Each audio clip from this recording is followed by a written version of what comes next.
The following program, though incredibly nerdy, is intended for mature audiences. Viewer discretion is advised, and you probably shouldn't watch if you're an overly sensitive pussy.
Why, hello there.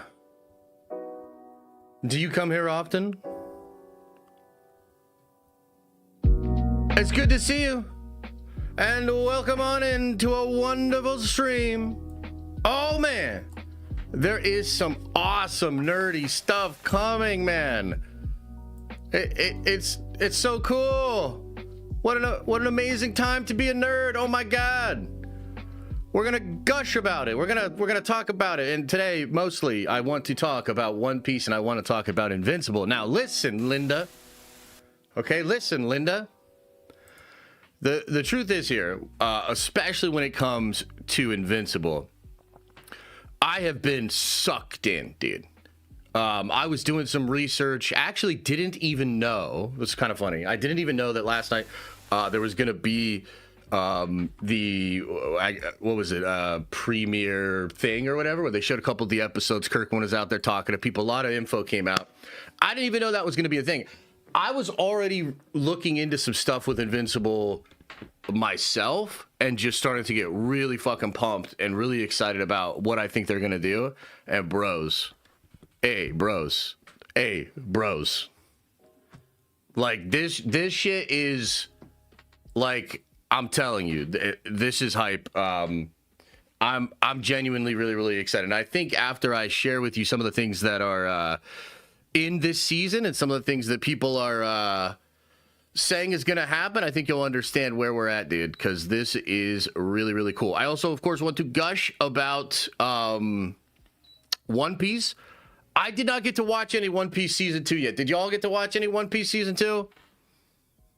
Chat, let me know. Did you guys get to watch some? I was trying to stay up. Oh, I feel like such an old head, bro. I was trying to stay up, and it got close to midnight, and I was like, I don't think I could do it. So I just put on an episode of Matlock, had a nightcap, and called it an evening. But I'm really excited, actually, to check it out later. I've been watching what people are saying about it. There's some clips going viral, some things people are saying. It looks awesome, dude. So I'm really excited for all of that. We'll get into all of that. I do have some Marvel stuff that I want to talk about today. Frankly, I'm cooking some big videos. I didn't stream yesterday because news was really slow, but I'm working on videos, guys. Like, dude, I've got some videos that I think are going to be awesome and really blow you guys away. there's some Doomsday stuff happening that I don't necessarily want to talk about right away because a lot of it I'm going to speak about in these videos, but we will get there. However, there is one thing that I think we should do today, and this is something that somebody shared in the Discord yesterday. There's a channel we really like called A Bit of Everything. He does incredible breakdowns of sort of the rules of Marvel, like looking at the canon, the time travel, multiverse stuff, all of that. Really good YouTuber, and he has a video out right now where he's complaining about a leak, saying that it doesn't make any sense, saying that he will literally walk out of the theater if this leak ends up being true. The irony of this is there's a lot of leaks going on right now with Doomsday. And a lot of people have been talking about them. And a lot of people, frankly, have been talking about them in a negative light. Let's be fair. And so I have a video. Like I said, I've got big videos about all of this stuff. But what we'll do today is after we get into the One Piece stuff, after we get into the Invincible stuff, we will watch that video by A Bit of Everything. And I will kind of rebut or respond to like all the stuff that's in there. Because I don't know for sure because I haven't seen the video yet, but I would imagine he has the same problems with the scene that I initially had with it. I went into the lab, you know, I started thinking, I started researching, I started, just figuring it out. And I think I did figure it out, and it does actually make sense, but it is an incredibly risky scene as well. So we'll get into that. We'll do that a little bit later on. Other than that, guys, the only other thing I want to say right at the top here, if you're watching it live, if you're watching on the replay or whatever, I want to do another members-only deep dive on one of the Marvel movies as we continue to move towards Doomsday. It's the end of the year, but, dude, trust me, the end of the year, I don't know, for me, it feels like it's coming fast. I still don't even have my Iron Man recap video out. That video's taking forever. And then we did X1.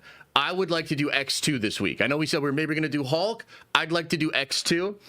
So this Saturday, we will do the X2 deep dive stream for members only. So if you are a member, make sure to be there or watch it later on the replay. Those streams are a blast. And they really do kind of inform us and get us up to date, you know, keep things fresh in the memory of this massive Marvel catalog so that we can better enjoy Doomsday and be better nerds than everybody else. That's the whole point. We're better than everybody. So come on by Saturday for that. I'm excited. It's going to be fun. Other than that, guys, I'm just kind of chilling. Worked on a lot of videos yesterday, but also it's starting to get warm. So got outside, you know, with the family, took a big walk. You know, it was nice. I hope you guys are doing well. I hope y'all are hanging tough and getting ready for summer and all of these awesome nerdy things. So before we get into gushing about One Piece and Invincible, how y'all doing, man? What's up? UFC White House card? I think it's okay. I think that card is just okay, man. Thanks for the spine rip, Heather. Oh, yeah, I mean, that would be cool. Heather spine rip, I'm down. I'm down with that. Also, dude, like, it's crazy how it went from so fucking cold that I literally had to leave this office to now so hot that I'm, like, in here sweating and becoming a big sweaty nerd full of sweat and fucking anger. Anyway, White House card would have been an average card 5 years ago. Interesting take. Yeah, I can kind of see that. Yeah. Zabi, wait, what? Nightcrawler White House scene X2 was phenomenal. That is true. Yes, that is facts. Yeah, that's a really good scene. Been watching the NFL free agency and it's been wild. Oh, really? Yeah, I haven't looked into too much of that. As far like, I'm just kind of waiting. I think a lot of Pittsburgh fans are waiting on Aaron Rodgers' decision. Like, is Rodgers coming back or not? Come on, man. I've been reading the audiobook for Horus Rising. It's great. Also, One Piece Season 2 has been peak so far. That's awesome, man. It seems like you're filling your life with awesome nerdy things, and that's great. I recommend that, yeah. Read your super. Okay, Zach says here, thank you for streaming today, bro. I'm 1 day removed from surgery, and I'm in a lot of pain. So I need the distraction. Much love to Avengers for life. Ooh, that's tough, man. I hope that you're recovering well. Surgery's always tough to go under the knife. Dude, anesthesia too, man. Ooh, that'll fuck you up for a little bit. So, yeah, chill. Kick back, man. Don't worry. I got you. Watching The Blacklist? What? Really? Team USA 3-0. Invincible is coming. Star Wars is cooked. Got a new job. Life is good. There you go, baby.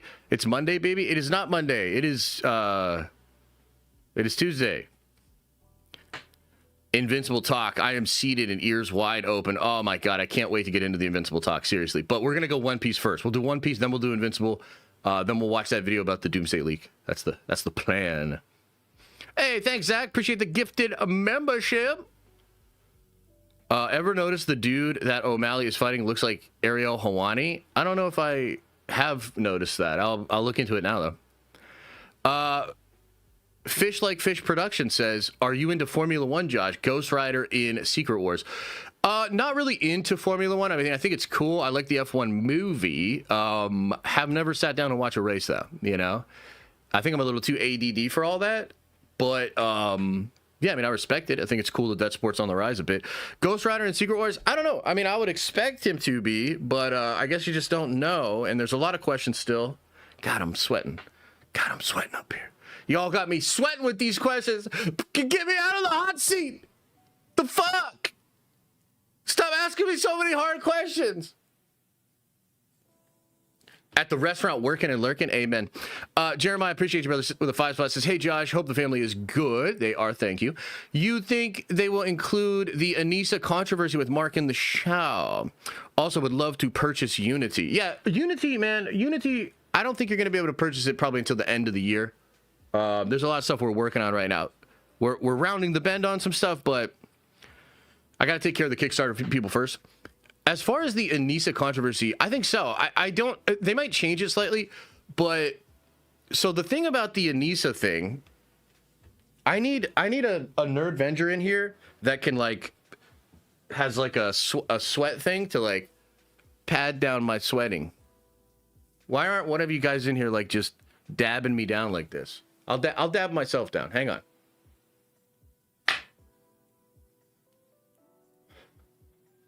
Okay. As far as the Anissa's thing goes, like, once you realize the twist with Nolan and the Bloodline and Mark, I guess they could change it, but I don't know how. Like, they're going to have to do similar things because it's all about that.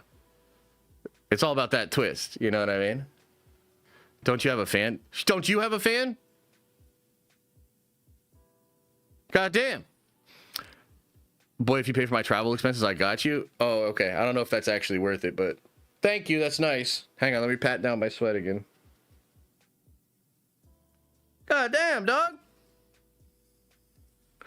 What's the temperature? I don't know. Are you paying me? I'm not working for free.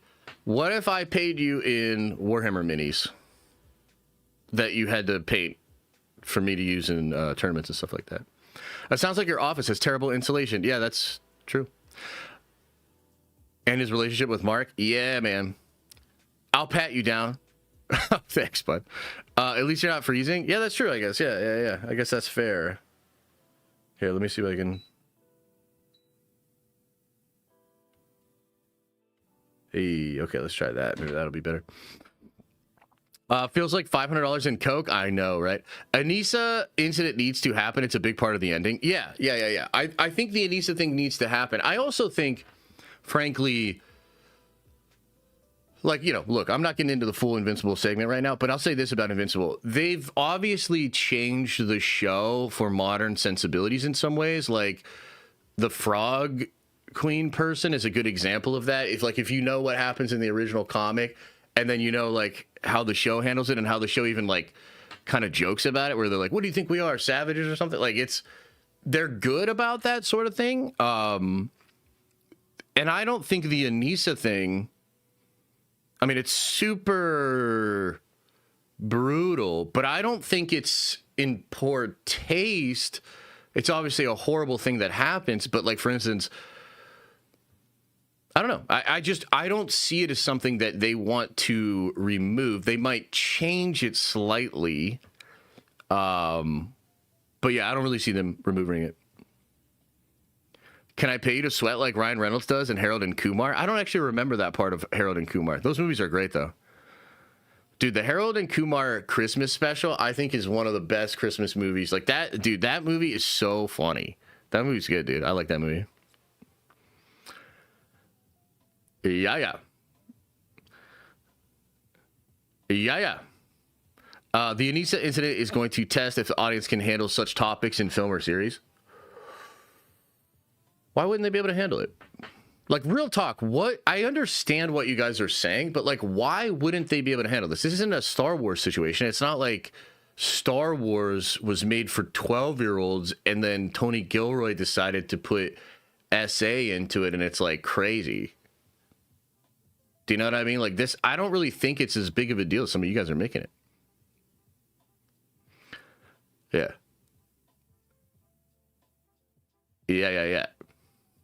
I don't know. I guess we'll see. There's ways that they could change it. We'll get into it. Okay, I'm about to start yapping about the One Piece in a little bit here. I want to yap about the One Piece a little bit. The live action show. First of all, before we get going too far into this, guys, did you guys watch the One Piece? Are you planning on watching live action One Piece? Are y'all watching live action One Piece or not? I cannot wait to dig into that shit later, man. I honestly cannot wait. It's going to be so fun. Are you guys watching it or no? What? Some people say no. Some people say no. Haven't started season 2. No spoilers. No spoilers, buddy. I will not do spoilers, okay? Don't worry. Not a chance. What? Didn't know it was out. What? Hell yeah, because I can't do 1,000 episodes. Yeah, facts, dude. Facts. Like, they expect us to do 1,000 episodes of that animated show. What is it? Oh my God. Who can afford Netflix? Oh my fucking God, guys. You guys are killing me. All right, give me just 1 second, chat. I actually just got to go check on something. Give me 1 second. Let me see here. Boop. Boop. I want that. I guess I'll just click a random post for no reason that's discernible at all. And I'll be right back. Okay, give me 1 second.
Okay.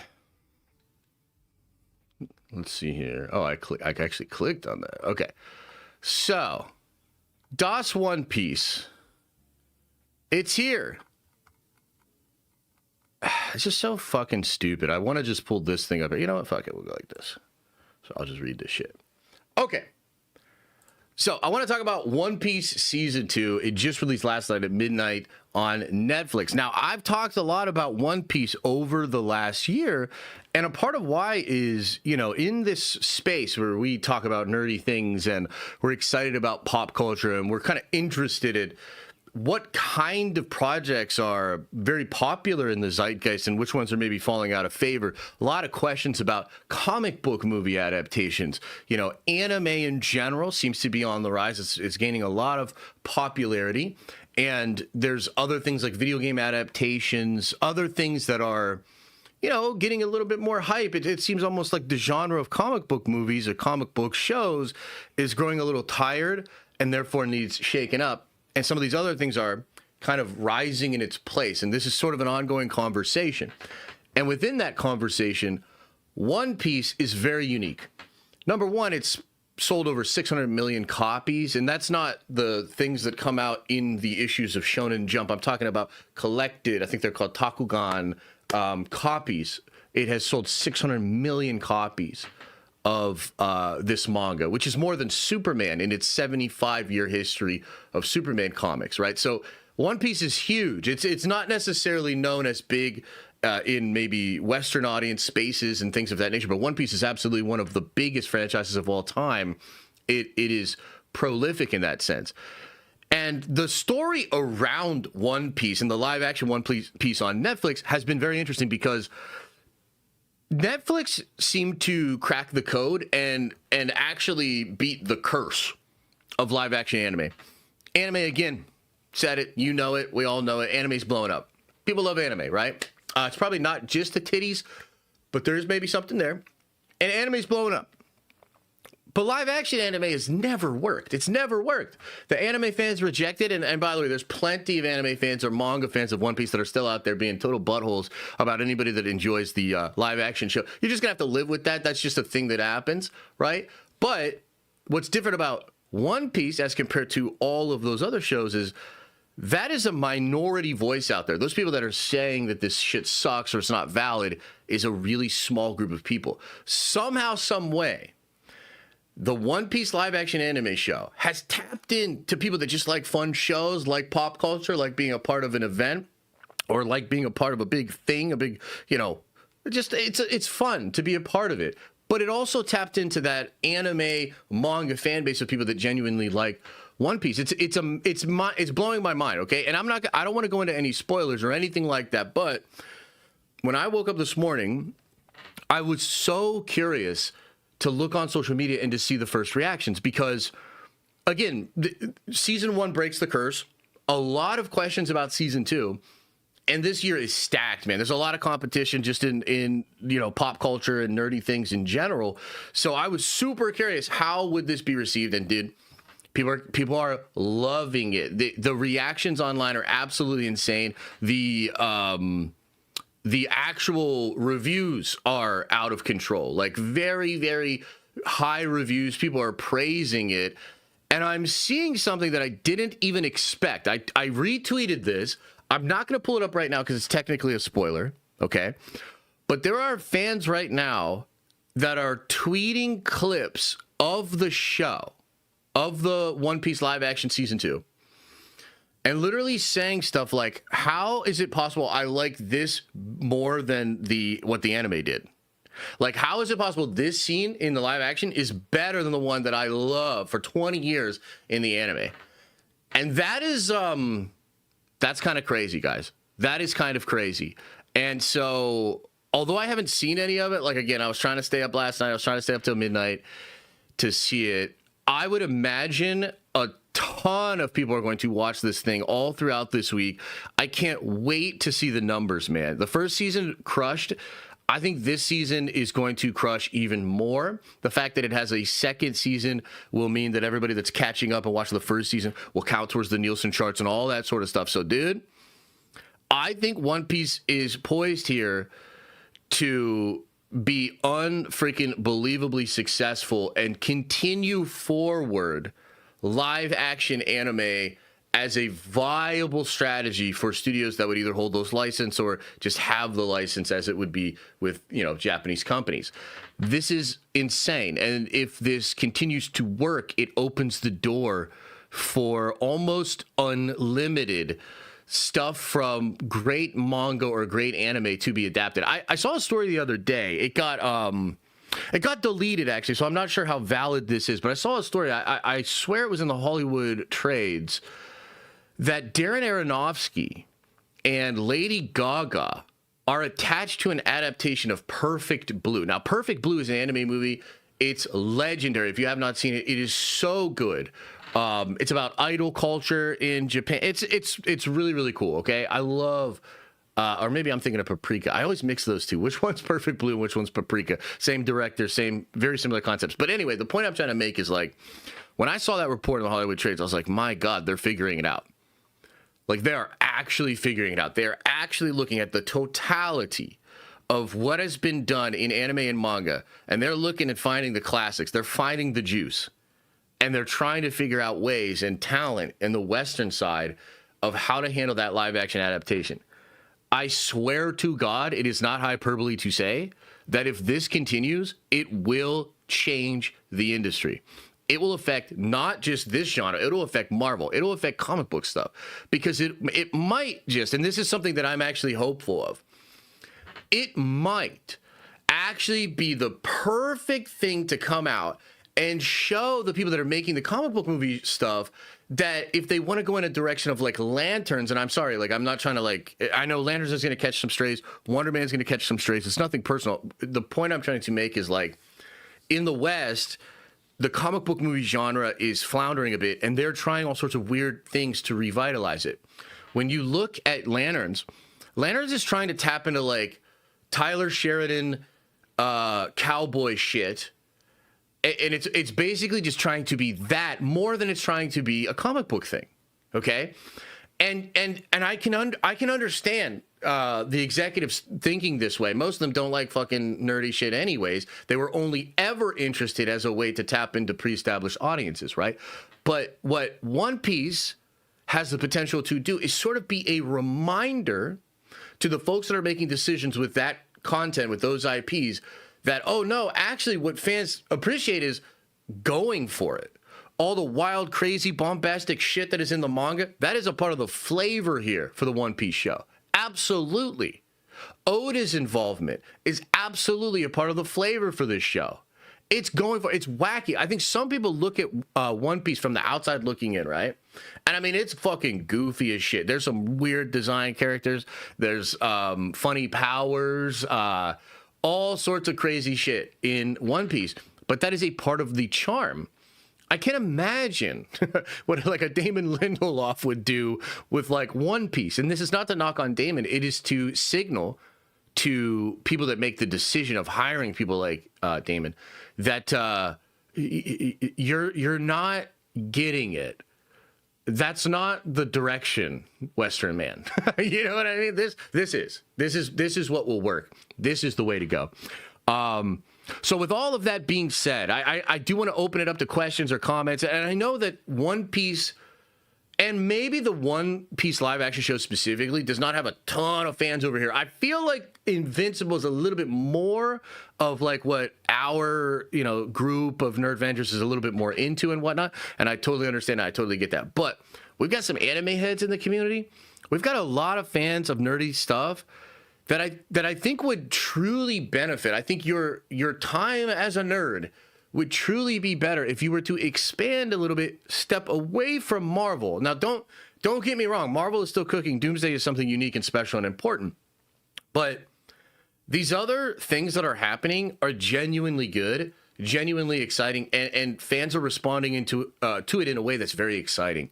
And as just a fan of pop culture and nerdy stuff, like, dude, I'm about that life. Like, right now, my wife and kids are out and they're shopping. They're getting a couple of things here and there. And I texted the wife and I said, hey, can you find us some straw hats? Because I want to literally have straw hats for the whole family. I want to sit down later with the whole family in bed and start One Piece together and, like, watch One Piece. And I'm, like, genuinely excited. It just, like, it's a cool thing to be a part of, and all these fans getting into it and enjoying it all right now, and all the social media buzz, it's exciting. I'm going to watch videos about it after I watch the show, and I think it's just a really good time. So with all of that said, I just want to report to you that what I am seeing is One Piece Season 2 seems to be carrying through on its promises. Fans seem to be loving this thing. I can't wait to dig into it myself. I hope some of you guys give it a chance as well.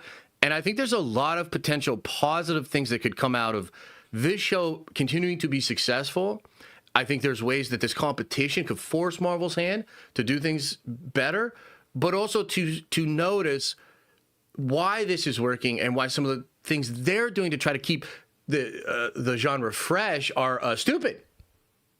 So that's my thoughts, and that's what I'm thinking when it comes to One Piece. Chat, what do you think? What do you think? GameStop has some straw hats? That's what I told her, too, yeah. That's what I told her, yeah. Josh bandwagoning?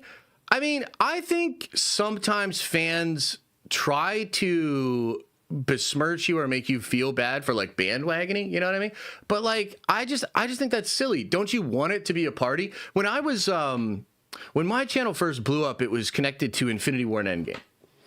And I didn't treat it like, oh, here's all these Marvel fans that are like bandwagoning. I treated it like, bro, we are fucking winning. We have the coolest shit on the planet. It's the biggest party there ever was. Welcome. Let me tell you all about this shit because I'm a super big nerd. And I think that's the appropriate way to do this.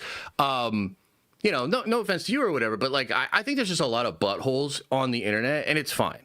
But it's incumbent upon the adults in the room or the more mature fans to point out how silly that is and just kind of push it aside. You know what I mean? Like, it's not bandwagoning to recognize that this shit is hype, that we want to get in on this and we want to have fun, you know? So that's what it is. Appreciate the comment, though. It's very silly, but I like the characters. Amen. Dude, it is very silly. Oda's design, and he has a sort of visual language that he uses, and it is very anime, you know what I mean? But it's also very Oda. It's shonen. I would almost argue One Piece is the most pure shonen. You know what I mean? Like, I really enjoy it, and I'm only on like episode 400 of the actual anime. We started it after season 1 of the live action. For me, for the longest time, and I'll just be completely honest with you guys, for the longest time, it's not like I didn't know about One Piece.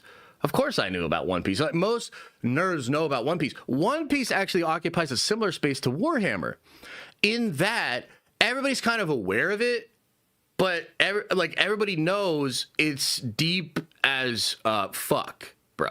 Like, it's so dense, it's so much that it's a little bit scary.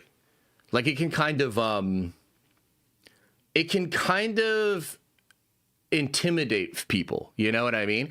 And so for me, I had always, like, I think I tried One Piece, the first episode, a long time ago, and I was like, yeah, it's all right. You know, it's all right. It was not until there was a condensed live action version that I could digest a lot easier that I started to be like, okay, you know, this is really cool. Let's give the anime another try. And then loved it. You know what I mean? I mean, to be honest with you, the only reason we didn't continue is just like, it's just so fucking much, right? It's just so much.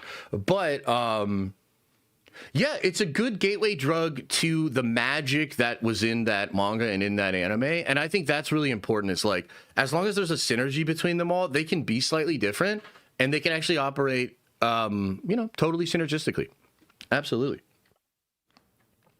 The Snowman, member for 56 months, what up, brother, says, it's great to see all the folks involved. Appreciate the brand for what it is.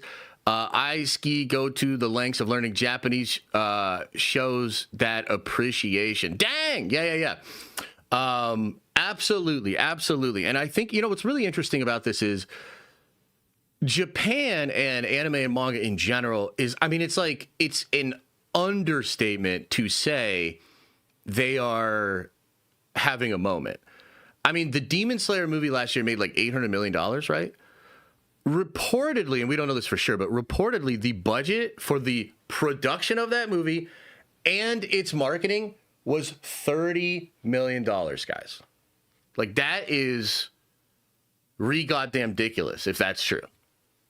That is a big old fucking pile of money that they got from that movie. And, you know, this new president of Japan, I forget her name. She's kind of funny. Like, she's like very conservative, and they have all these like really funny memes of her, if you're familiar with this lady. Well, she's publicly said that she feels the manga and anime market could be a multi-billion dollar international industry that they will get a big piece of. So, like, for one of the first times in my life, the Japanese government sees the potential of outsourcing and expanding the reach of anime and manga. So, like, dude, it's a lot of things are coming to a head at one moment here. I think entertainment is sort of desperate for freshness. I think that, I think the fandom needs freshness. I think the industry needs freshness. It's really interesting how this whole thing has kind of happened, you know? Guys, should I watch One Piece? My friend recommended it to me. There's sort of a Loki plot, and he knows I'm a big Marvel fan and recommended it to me. I mean, dude, the Loki stuff is way down the line. But, I don't see why not, dude. I don't see no problem. Yes. The next 25 years is going to be Japanese quarter century. What? It's not necessary to watch the One Piece anime first. Yeah, I'd agree with that. I don't think you need that either. The show does a really good job of being self-contained. So, yeah. Any other thoughts, questions, comments before we get into Invincible? And oh my God, do I have a lot of shit to say about Invincible, baby. Oh, is it necessary? Sorry, I misread that. Yeah.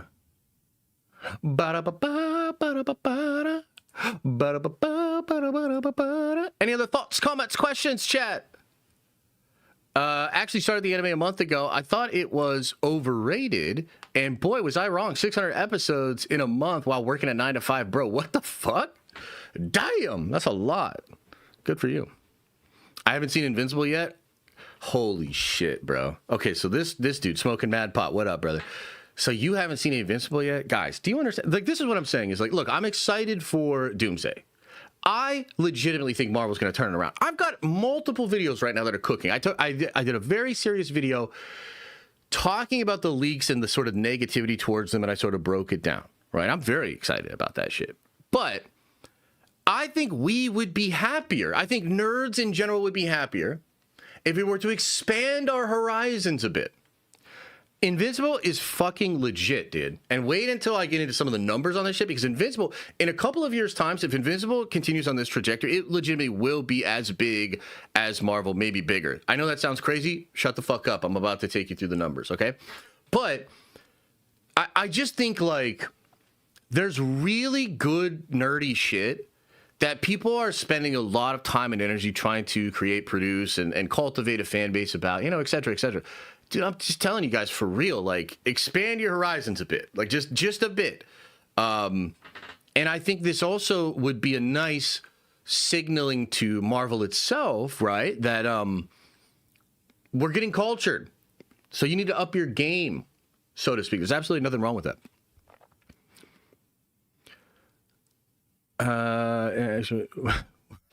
Steven Seagal. I will just answer it this way. I am incredibly blessed and grateful. And those two things are interlinked.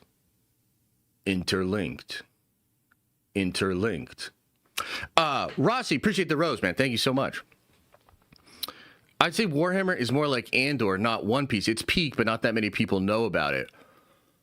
Sure. In that way, I could accept that. The point I was trying to make, though, was that One Piece and Warhammer, I think, even within nerdy communities, I'm talking about people that okay, let me do a couple experiments here. Throw a 1 into the chat if you've ever been inside a comic book shop. Throw a 1 into the chat. Just out of curiosity, how many guys throw a 1 into the chat? Yeah. Here's another one. Throw a 2 into the chat if you've ever been into a gaming store, either for Magic, Yu-Gi-Oh, Pokemon back in the day. Throw a 2 into the chat if you've ever been into a gaming store. Okay, how about this? Throw a 3 into the chat if you've ever been to a Comic-Con. Okay, so there's a ton of you guys throwing all the numbers in there, okay? The point I'm trying to make is that most folks, if you just go out onto the street and just ask a lot of people, I would say 8 out of 10, maybe 7 out of 10, maybe we're getting closer to 6 or 5 out of 10, would say no. They would not, they've never been into a comic shop. You know how we know that? Because it's like we can track that there's like 500,000 people a month go into comic shops. It's not a lot of people. Gaming stores, similar thing. I mean, honest to God, think about your normal family. How many of those folks have been into a gaming store? Okay, think about your normal family. How many of those folks have been to a Comic-Con? So we are nerds. We do all that shit. What I'm saying is One Piece and Warhammer to that group has not like gotten everybody to come join because it's intimidating. Like what I'm saying is even in the world of nerds, you know, in the land of the blind, the one-eyed king is the one man. You know what the fuck I'm saying. In the world of the nerds, it's still a little intimidating to get into Warhammer or One Piece. So we're about to talk about Invincible. Invincible has 144 issues, I believe. Somebody check me on that. Trev's probably like, it's actually this or whatever. But my point, it's around 150 issues, guys. Now, there's some spin-offs. So I know they're doing Battle Beast and this, but Invincible is incredible, okay? But it is 150 or less issues. 144 is correct. All right, buddy. Thanks. Yeah, live feed of Trev's house. Yeah. The point I'm trying to make is, even in the world of nerds, we got motherfuckers out there that won't even go to a Comic-Con, guys. You know what I mean? But within our world, Warhammer and One Piece, I think are both very intimidating because of their library. Does that make sense? So yeah. Anyway, all right. Any other thing? I'm dying to get into Invincible. We gotta end this segment. Yeah, I'm sweating, but you guys are the sweaties. Okay, you all have been. You're nerds. You are fucking nerds. You fucking nerds. Okay, you've been to these comic shops. Nobody goes to these fucking things. You've been to these Comic Cons. Nobody goes to these fucking things. You've been into these things. Nobody does it, except for us. Okay.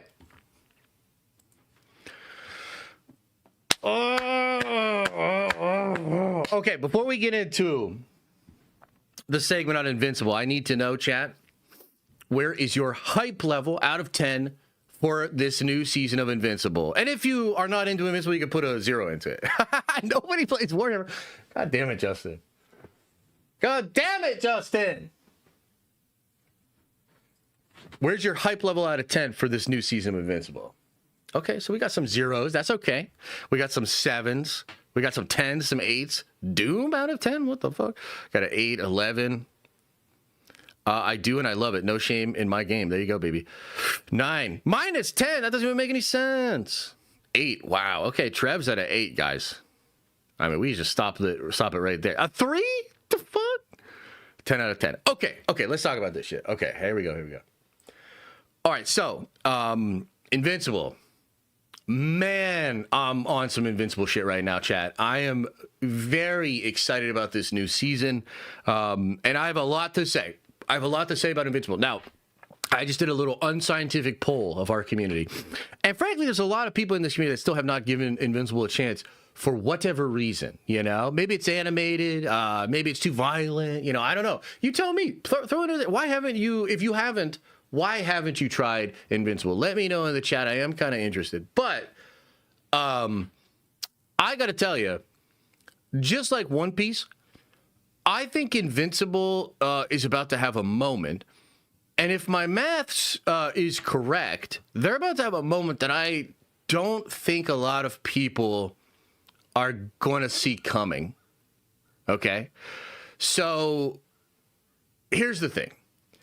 I went back and did some research. Now, last night, Kirkman did a little cool premiere thing. Collider and them did it in LA, I think. And they showed the first 2 episodes. Kirkman answered some questions. There's a lot of info. We're going to get into that. They released the description for all 8 episodes. We're going to get into that. Okay, we're going to talk about specifically episode 4, which is the one that Kirkman wrote. Oh, my God. We'll get there. But before that happened yesterday, I was already doing research on Invincible because, like, you know, from my perspective, I'm, you know, mostly Marvel. I do mostly Marvel stuff. That's kind of what built the channels. That's what most of my subscribers care about. They really like Marvel. And I've been thinking for a long time of like, could I transition to some other stuff? Is there stuff that I think would be popular enough or fun enough that like the Marvel heads would get into or whatever? And I've been trying to transition to Invincible for a while. And it just hasn't been there. That's not to say that there aren't people that make Invincible videos that do very well. That's not what I'm saying. But Invincible has just not, it hasn't like rounded the corner. It hasn't like hit the popularity levels that I think it would need to justify that and to really get a lot of us to get all in on it. But I think this is the year that happens, okay? Now, I went back and looked at the numbers for the Nielsen charts for the last season of Invincible, okay? Because Invincible is kind of interesting. It comes out, I think, in 2020 or 2021, the first season, very culturally impactful, very big deal. But Nielsen's kind of like just getting started. The entertainment industry is kind of shifting into streaming. So we don't have great numbers on that season. Unfortunately, season 2, pretty fucking bad for Invincible, okay? Pretty fucking bad. Animation drops off, story drops off. They do a huge delay, and then there's an 8-month delay in the middle of the season. Season 2, not a good look. Hey, not a good look, season 2. But season 3. Did you know season 3 charted on Nielsen's top 10 charts 5 separate times? Maybe it was 4. Let me count these. So it does it in week 2. Let me look at my notes. Chat. It does it in week 2. It's 4 weeks. It does it in week 2. It does it in the week in which it releases episode 7. It charts when it releases its finale. And then, and this is what a lot of people forget about, it charts the week after its finale. It held on to spot number 10 at like 449 million minutes watched. It hangs on to number 10 a week after its finale. And you know what else is interesting? When you really dig into the numbers, because when I heard this, I was kind of confused. I was like, wait a minute. Why did it chart on its second week when it releases the 4th episode? Why did it chart then when it released 3 episodes in week 1? I was like, what the fuck? If you dig into the data, what a lot of people miss is that the week that Invincible first came out was one of the most stacked weeks ever in the history of Nielsen. You had like White Lotus was rocking, Cobra Kai was rocking. There was some De Niro movie on Netflix. There was Love is Blind. Like, dude, I'm telling you right now, it was one of the most stacked weeks in the history of the Nielsen charts. That's actually why Invincible hits top 10 the following week, because it's still carrying over the strong start from week 1. If it were not for all of those shows and a lot of different things that were happening on Nielsen, Invincible would have charted 5 times last season. It would have charted on the week 1. It would have charted week 2. It dips out, which we'll talk more about, and then it charts its last 3 weeks, including a week after it releases. Do you understand what that means? Now, here's the thing that's really wild about this, and I'm a super big nerd. I really like numbers and data and like extrapolating things out. Maybe you don't, but let me just try to TLDR what this means. There's this concept that Nielsen itself talks about, which is episode efficiency. Okay. And Nielsen itself, if you dig into the data and their like FAQs and everything, they admit that shows with a really deep library have a distinct advantage over shows that do not have a deep library. Okay, so this is why like Bluey is constantly crushing it. This is why shows like Family Guy, The Simpsons, other shows like South Park even maybe are absolutely crushing it almost constantly. This is actually why Nielsen has separate categories for like acquired originals and movies. Okay, what you have to understand when you look at this math is that for Invincible to be charting with shows that it is competing against having incredibly deep libraries, you have to understand that the episode efficiency of Invincible is like absurd. Okay, now I did some models to kind of calculate what this might look like in the future. Guys, last night when Kirkman was out there, talking about his plans for the future, he said that he thinks Amazon wants to do 4 to 7 seasons. He wants to do 10 seasons. He would accept 9, but he's like, no, I really want 7 to 10. Really want that 10.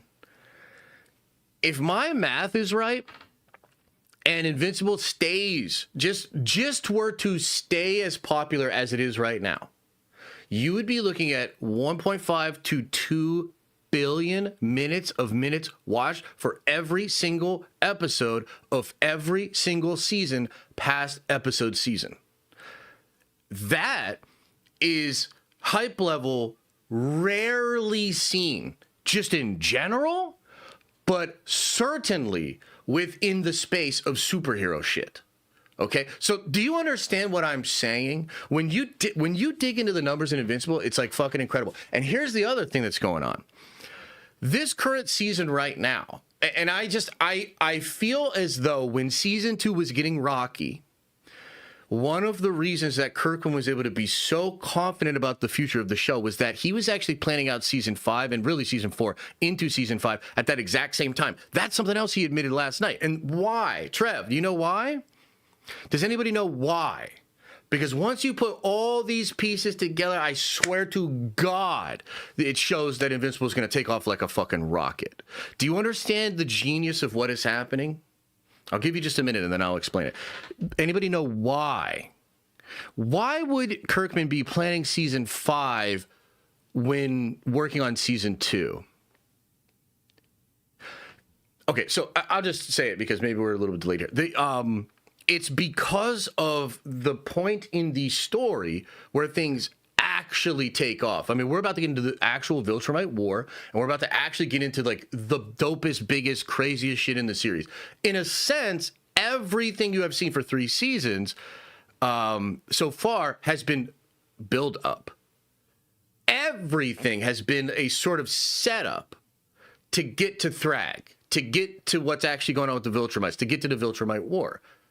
Okay? So basically, guys, what I'm telling you is they have built this in such a way that as the popularity is peaking, it's actually about to get better than ever. It's going to start having like, oh shit moments. There's going to be a lot of cultural urgency as people are like, dude, oh my God, which is why last season it picks up in charts, you know, those 3 final weeks. They've done this. Now, the other thing here is this video game, this versus video game. And man, I love this shit. I love this shit. I'm slobbing on your knob, Kirkman. I'm fucking slobbing on your knob today, dog. Fucking hats off to you because I love being able to talk about this shit and being able to point out like how smart this shit is. Because the thing about Invincible Versus is, this is not just some video game being created within the Invincible IP. This game was made by a bunch of the Killer Instinct devs. And this game, if you look at its trajectory and its marketing, when I went in and dug into the research on this, because look, I'll tell you, the truth is, the video game is ass, though? No, it's not ass. But I will talk more about that in just a minute. This video game has an incredible amount of hype from within the video game fighting community.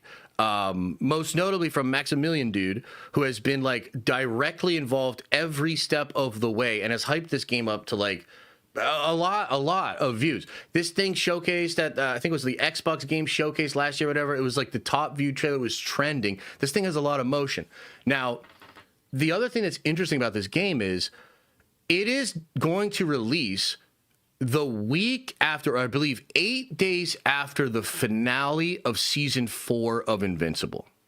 Okay, so I just want you to understand what that means. That means you're going to have around 43 days of nonstop Invincible pop culture conversations, hyped up things, conversation, like little teases. Like, I bet Conquest is coming in that game. He hasn't been teased yet. Conquest is going to have a moment in the season. It all feels pretty synergistic. So you're going to have 43 days straight of incredible build-up for the Invincible IP, and then this clean as fuck fighting game, which right now I'm predicting will sell more than 2 million copies, which doesn't seem crazy, but for fighting games, that would be incredible, okay? I think if you get towards 10 million copies sold in 5-year time period, that's like a huge hit for a fighting game. I think that's what Fighter Z did.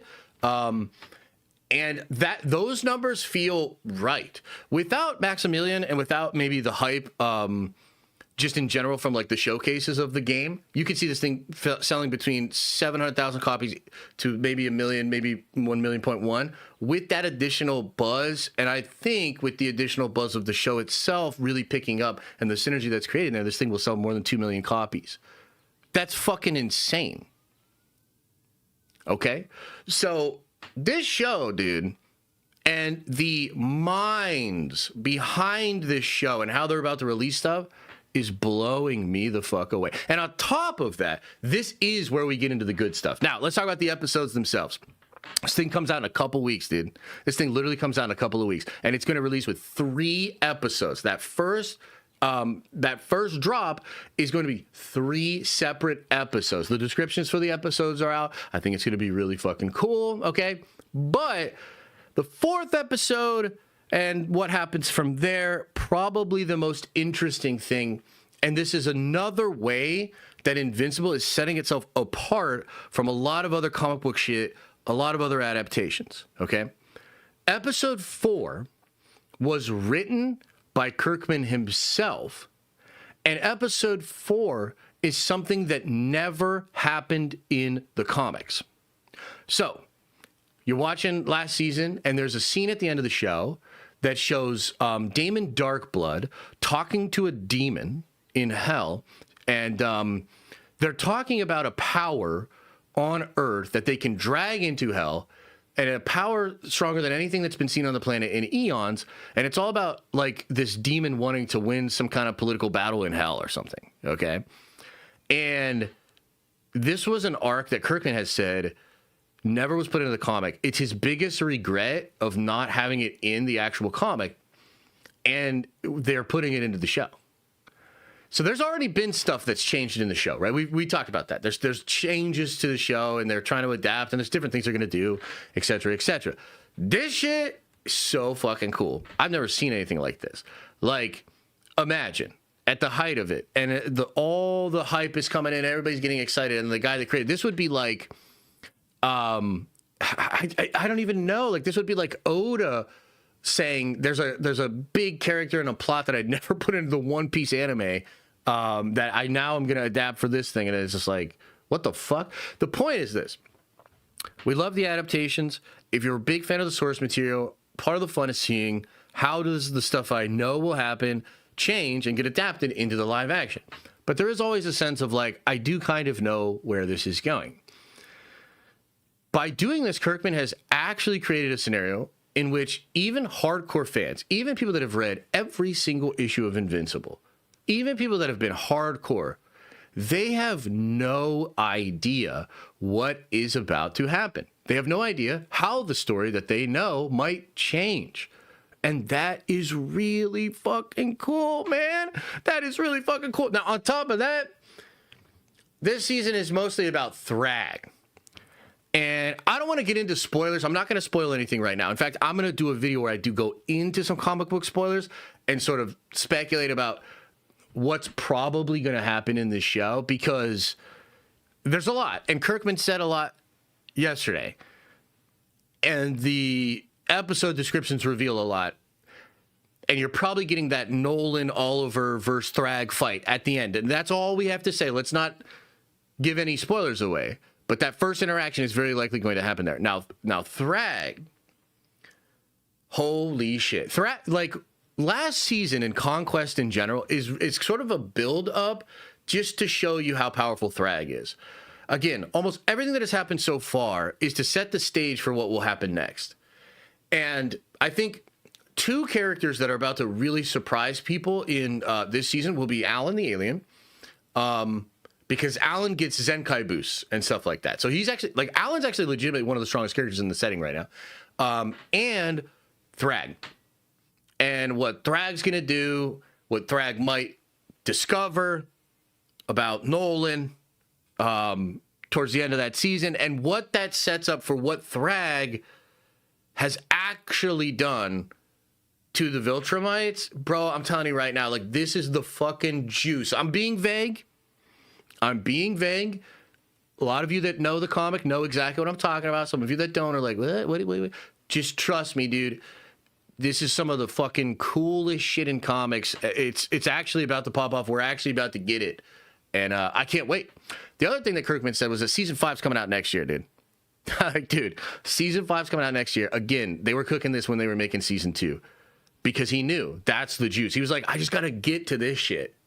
You know what I mean? And also, last thing I'll say on this, and then we'll get into what you guys think about this. The last thing I'll say is that I am so pumped for how the trajectory of this thing looks to be happening and how it's going to be executed, because there's a final piece to this puzzle that Kirkman has talked about, and that's the live action movie, maybe movies.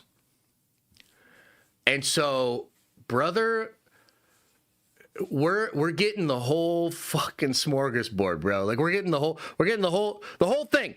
Okay, if you're an Invincible fan, you are eating unfucking believably good. You have the comic, you have new stuff, the Battle Beast shit. You know, you got all that they're cooking. You've got this video game. You've got the next season coming out. You have live action Invincible to potentially look forward to after this stuff continues to pop off. And if it stays on this trajectory, the sky's the fucking limit. It's legitimately like North American Dragon Ball Z. You know, Kirkman basically made like the white dude Dragon Ball Z. You know, and it is fucking deep. It is layered. It is nuanced. It is awesome. So I think now's the time. I think Invincible is about to have a moment, and I think it's going to shock people. But I think from here on out, Invincible earns its spot, and I think it stays in that spot and potentially even gets bigger, which is so crazy. So would love to know what you guys think about that. Have you... Maybe now, after this segment, are you a little bit more open to checking Invincible out? Are you going to try to catch up? Are you going to try to watch what is happening? Let me know. Half Asian. Is Kirkman half Asian? Zach says, wondering how they'll go with the Anissa arc. Yeah, the Anissa thing is quite interesting. The Anissa thing is interesting. I don't know if I want to deep dive on the Anissa thing right here at the end of this episode, but there's certainly a lot of questions. I mean, you know, Anissa is interesting. But you know what else is interesting is Nolan and his wife. You know, that cannot go the same way it went in the comics. So we'll see. But I trust how they've handled other similar things. We'll see. Mark is. Yeah, of course Mark is. Yeah, no, I was making a joke. Do you think Invincible live action could serve as a breakout for Image Comics in Hollywood? Invincible, Radiant, Black, Spawn. Wow, what a great question. I do think some of those properties have a big chance. Yeah. I do. But, you know, truthfully, Kirkman has shown that he has a handle on this in a way that a lot of the other people do not, you know? I hate to say that, but that's just like true. Like, he is just very smart about this shit. I mean, look what he did with The Walking Dead. You know, and he's had some misses because I think he tried to do that like Supernatural show. I think it got canceled or whatever. And then I remember he did that one science fiction, John. I read some of that book with like the Scavengers or whatever. So it's not like he does nothing but hit, but like he's just really smart about how to handle this. And I think he knows what he has with his properties.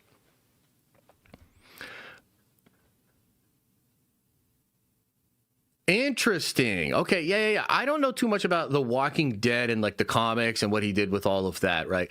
But I guess what I'm saying is, I think Kirkman has a sensibility that has proven to be very commercially viable, you know, like incredibly commercially viable, which is funny because even the Walking Dead, like zombie shit really doesn't like pop like that. And it's kind of trite, but he found a way to make it really good. I mean, Walking Dead is legit. Like, it's legit. Do you think that it's a bad move by Amazon to have the episodes of Invincible and The Boys on the same day? First of all, I didn't even know that. That is kind of wild. I wonder what that will end up looking like. So are they going to run side by side the entire season? That feels crazy. You know what I mean? Like, that feels crazy, but maybe maybe it's like big enough, because I think The Boys is going to do really well. I don't see The Boys doing poorly. Invincible has, like, I'm telling you, the math, when you look at Invincible, man, the math is fucking crazy, dude. Like, the math is crazy. Whether it's the video game trailer views, the social media impressions, Invincible has motion. For about 3 to 4 weeks, they run at the same time. Holy shit. My God. I mean, I'll be watching both. Yeah, I'll be watching both. That is an intense undertaking, though. Holy shit. Oh, my God. It's going to be so intense. Wow. Dang. Okay. Didn't Rebel Moon have motion too? No, Rebel Moon was a new property. I mean, it had some motion because it was Zack Snyder, and Zack Snyder's the GOAT. But also, don't ever fucking bring that shit up again. I'm just interested in Invincible. Yo, real talk though, chat, because we're pretty much done with this segment. We're gonna watch the other video with the homie. Are you feeling it a little bit more? Some of you that were on the fence, are you gonna go check it out? Are you feeling it a little bit more? Are you feeling it? What if Mark broke both his hands fighting Conquest? What will Thrag do to him? I mean, you know what Thrag will do to him. Yeah. Thoughts on Marathon? I haven't tried it. I've been a little interested. I think Marathon low-key benefited from... what was that other game that fell apart? Highguard? I think Marathon... It should be thanking its lucky stars that Highguard came out and was a fucking fart in the wind. Yeah. What, Marathon's ass? Marathon's awesome? I really like Bungie. I like the fluidity of their sandbox in a lot of their games, whether it's like Oni or even the OG like Marathon, which was really more like Dune, or of course Halo. Yeah, they good, man. Yeah, they good. Marathon is trash. Oh my God. Everybody's so opinionated these days, chat. Holy, everybody got an opinion, huh? Everybody got an opinion, huh? All right, we'll end that segment. Yo, one other thing I want to know, guys. Answer me this question. This is for you hardcore and you normies. If this devil dude is going to take over somebody as a host or use their power, who is it? Who is this devil person? Who is Damon Darkblood gonna fucking possess and bring down to hell? Conquest? I think Conquest too, but isn't Conquest the obvious one? You know who I'm starting to think it could be? Eve. I think it could be Eve. Yeah, see, I think a lot of us are on the same page on that one. Because technically, I think Eve is stronger than Conquest. It's her mind that prevents her from being able to do all that shit, right? Because she literally she thinks she can't do organic material, but she can. Yeah, man. I mean, either way, it's going to be crazy. Plus, also, too, isn't there a moment where Eve loses her powers? So maybe they'll retcon it so that this demon shit is the excuse for her losing her powers. Yeah. Yeah. She's like Jean. Yeah, indeed.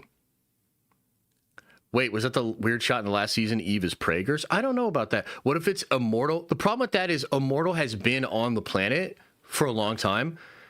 What he said was a power not seen in eons or something like that, or somebody stronger. I think it could be somebody that was there if their power emerged out of nowhere, which kind of makes me think it could be Eve, or it could be Conquest. Mark's bro.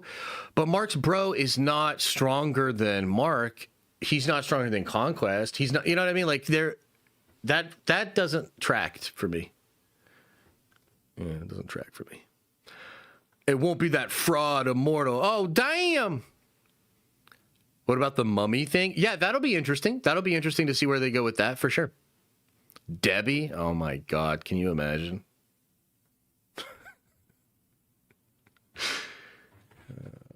Jesus. All right, chat. All right, chatterinos. He tears off his arm in the teaser. No spoilers. Is it in the teaser though? All right, let's get this video pulled up here. Let's get into some Doomsday shit, huh? Wait, that StarCraft game just came out? Oh, it's the tabletop StarCraft game. Guys, let's shift. It's time to talk about the tabletop StarCraft game and how it could be proxy for our Warhammer armies. We're going to take a little bit of a turn here. I know.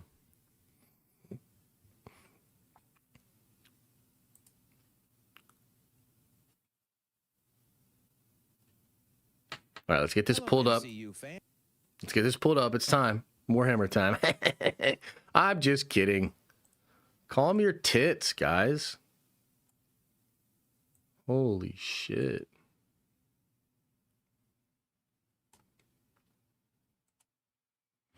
Okay, so this is a video by A Bit of Everything.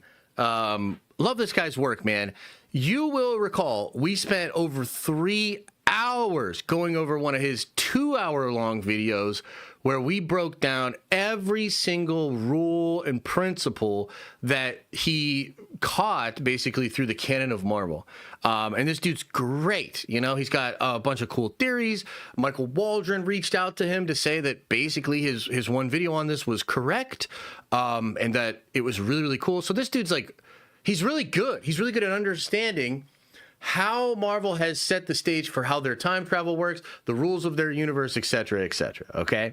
But he has heard a new rumor. And the new rumor's so bad, and it doesn't work with any of the shit that he's been spending years figuring out about Marvel, that he's going to walk out of the fucking theater if it's real.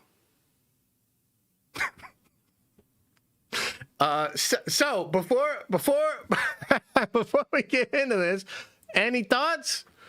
Any thoughts? Any questions? Any comments? Rossi says with a 10 spot, hey, appreciate that, man. Says, scenario, we are nerd venging at a con, aliens attack, I take shrapnel in my leg and body, Josh has to carry me 5 miles to get to the hospital while being chased by aliens. Will you try to save me? Hashtag War Machine. Oh, fuck no. Absolutely not, dude. I'm dropping your ass in a ditch, telling you to stay quiet, and I'm moving the fuck on. But I still got a lot of love for you, brother. Thank you for the 10 spot. And that movie was kind of cool. That Reacher movie, I thought it was cool. Salient Production says, I've been a member for 2 months and have watched every live since. It's the only place that I've felt the community is great. Much love. Hey, appreciate you, man. Yeah, we got a good community over here. I wish everybody would just listen to me, be more sycophantic. I wish, you know, I was in charge and my word was law. But it's probably good that it's not, you know, frankly. So he ain't walking out of the theater. Yeah, probably not. He's like me if I still made content. Oh, shit. I thought you were back. What? What do you mean? I thought you were back. This is a good video? Okay, great. I'm excited. I just woke up for Doomsday. Now you're putting me back to sleep. What? Nothing is stronger than a mother's love. Okay, there you go. That's funny. People talk about Debbie. Okay, that's funny. Michael Rose, thank you for being a nerd venture. Once again, you're a nerd venture now. Do everything Josh says. Indeed. Okay. All right. We're a good community when Josh isn't bullying us. Absolutely. Facts. And also, I'm going to bully the shit out of you now, brother. All right, chat. Let's get into this. So again, before we get started, I just want to frame this whole thing for you. A Bit of Everything, awesome YouTube channel. This guy has spent a lot of time figuring out the rules of Marvel, the rules of the multiverse, and he has heard a new leak about what's going to happen in Doomsday.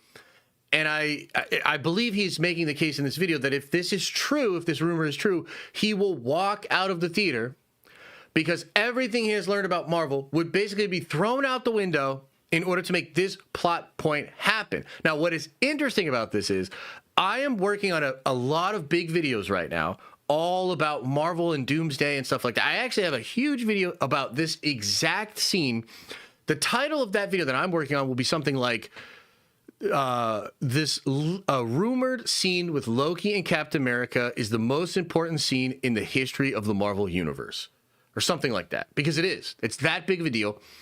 So we're about to go through this, and I'm going to try to explain how I have come to believe this scene will go, why it will work without breaking any of the rules, but maybe I'm wrong, maybe a bit of everything is right, and maybe we all need to walk out of the theater when Doomsday happens.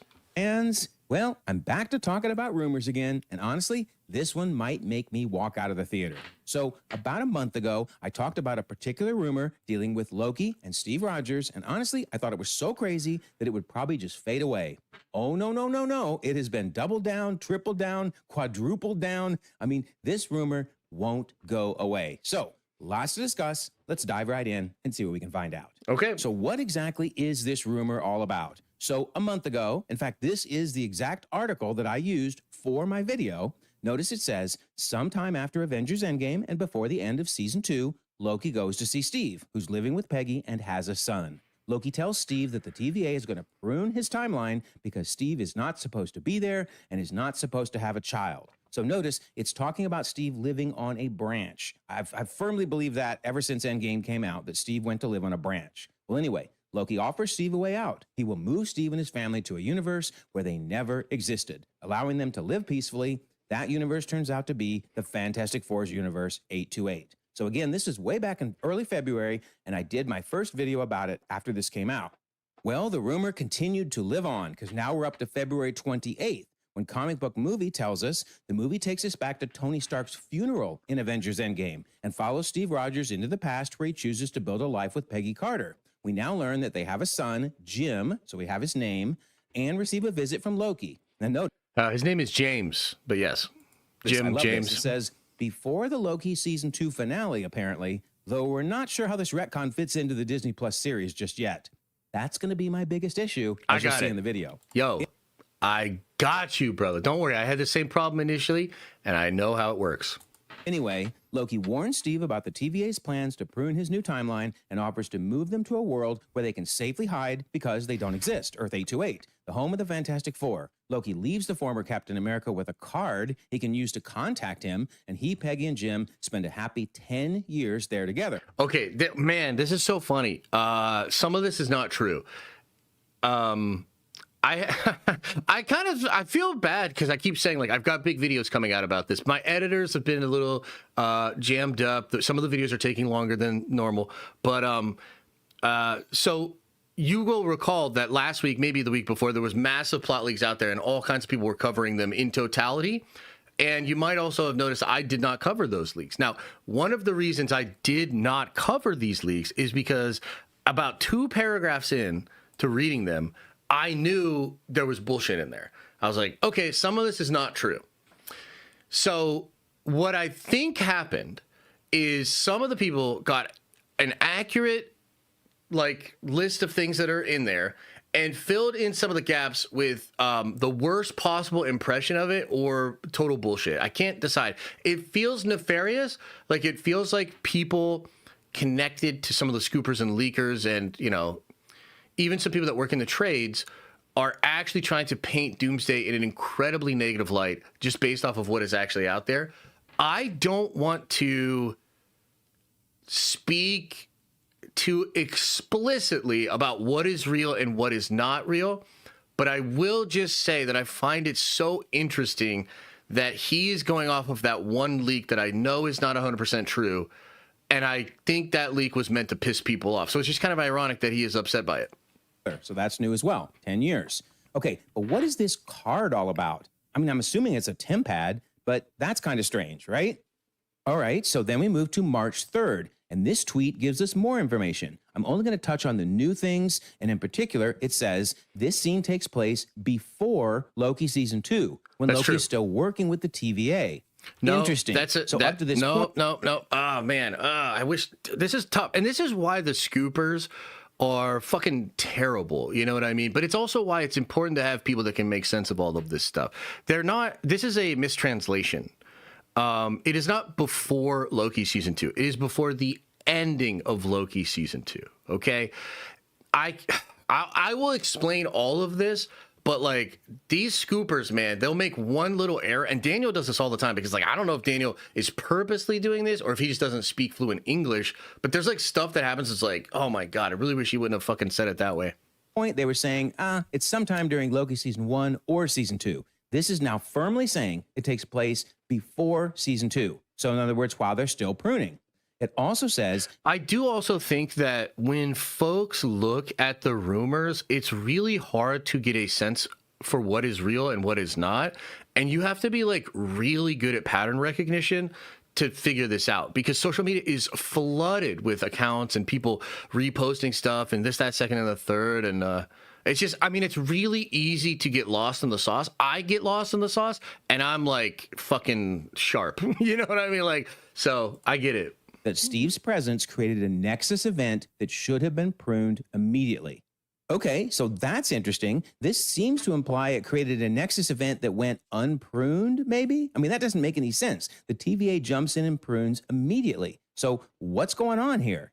All right, so then we move to some rumors that supposedly have come from people that have seen an early cut of the movie. And they're saying, yes, indeed, this whole thing happens. And in particular, now they add a new wrinkle. They're saying that Loki warned Steve that the TVA was going to prune his branch timeline, but notice, then they say in parentheses, it's later revealed that Loki from season 2 finale is the one doing the pruning. Oh my goodness. All right, so is it during Loki season 1, during Loki season 2, during the finale of Loki season 2? What is going on? Everybody keeps changing the story on supposedly the same rumor. And then finally, we get this rumor from someone else who said they've seen the early cut of the movie. Oh my God, a lot of this is not true. A lot of this is not true. And the big thing that's different here is Steve, after Tony's funeral, speaks with some of the heroes, including Ant-Man, before returning the stones. Okay, I do hope we get to see him returning the stones. That would be awesome. But then they say that Loki grabs Steve before the Loki season 2 finale. So these are two different descriptions of supposedly the same initial cut of the movie. And one person is saying it's during the finale. Another one is saying it's sometime before the finale. Yes. Oh my word. All right. Yes, so I opened this video by saying I might walk out of the theater if this rumor is true. Yes. Tell us why. Why am I saying that? Yeah. Well, why? Some people might say, oh, I bet you're saying that because this is going to mess up your multiversal model, right? I've said in many, many videos that I think we have eternal inflation, creating multiple big bangs that result in multiple sets of infinity stones and give us separate universes, disconnected universes, parallel, if you will. So 10005, 828, and 616, and then each of those has branched timelines coming off of it. And in particular, Loki's tree is just 616 and its branches. And most importantly, I've said repeatedly that I believe during the time of the Loom, you know, when He Who Remains was in charge, that his Loom was protecting 616 from the rest of the multiverse, that he simply isolated the 616 timeline behind the Loom, but he didn't destroy those other universes. Well, here's what's interesting. I don't think this rumor destroys my multiversal model. I think it reinforces it. Why do I say that? Well, because we have Avengers Endgame, right? Yes, and yes. the Loki variant is created and then, of course, gets pruned and taken to the TVA, Loki season 1. Yes. But at the same time, we have Steve going to live in a branch. Yes. Okay, so then we end up with Loki season 2, where they stop pruning now, and instead they're trying to fix the Loom. But the point is, when all of these things are happening, it's during the time when the Loom is in place, right? So this rumor is saying that Steve Rogers, for some bizarre reason, is so important to Loki that Loki needs to remove him from this branch and hide him from the TVA. Oh my God, he just figured it out. He doesn't know the answer, but that is the whole thing. God, I can't wait for you guys to see these videos I'm working on. Well, if he's going to do that, he can't move him to a different branch, right? Because that would result in the TVA still finding him. He would have to move him somewhere the TVA couldn't find him. In other words, outside of the Loom. And sure enough, 10005 and 828, based on my theory, are outside the Loom. So Loki would then place him wrong in 828. And again, that would go perfectly with what I believe is the multiversal model. Of course, then Loki creates his tree. And sure enough, there you go. Now we move into Doomsday. I mean, honestly, I think this rumor reinforces the fact that Loki had to hide Steve somewhere that the TVA couldn't find him. Of course, that raises the question of, how did Loki even know about 828 to begin with? How did he know about something outside the Loom? But if it's not outside the Loom. he just placed him on another branch inside the loom, the TVA would have found him. Why? When? But one of my biggest issues is I don't see how Loki could have grabbed Steve in time. Because remember, when a Nexus event occurs, it shows up on their monitors and it very quickly reaches the red line. They have to jump in there and get rid of the Nexus event because they don't want it to reach red line.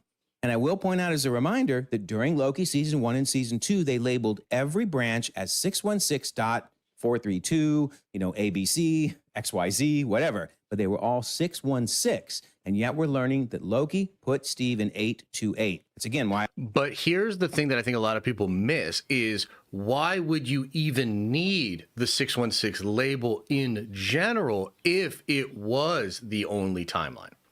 And it's not just this, it's all over the place. After Loki's whole video thing where he sees the end, on that tape, it's 616.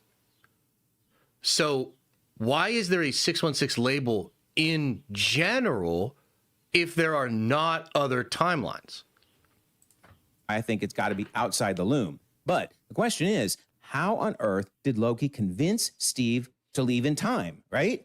Because remember, we see in Endgame that Steve goes back to live with Peggy. Oh my God, dude, the video I'm working on was already a perfect rebuttal to this. And here's the thing that's really cool about this, and I'll try to explain some of it right now. I don't like giving away my fucking videos. I'm going to make you all have to go over to the other channel and click it, you motherfuckers. But I do think it's kind of interesting that he was seeing all of the same problems that I was seeing. And I sat down to think about this through the lens of those problems. There's actually like 4 big problems with the scene.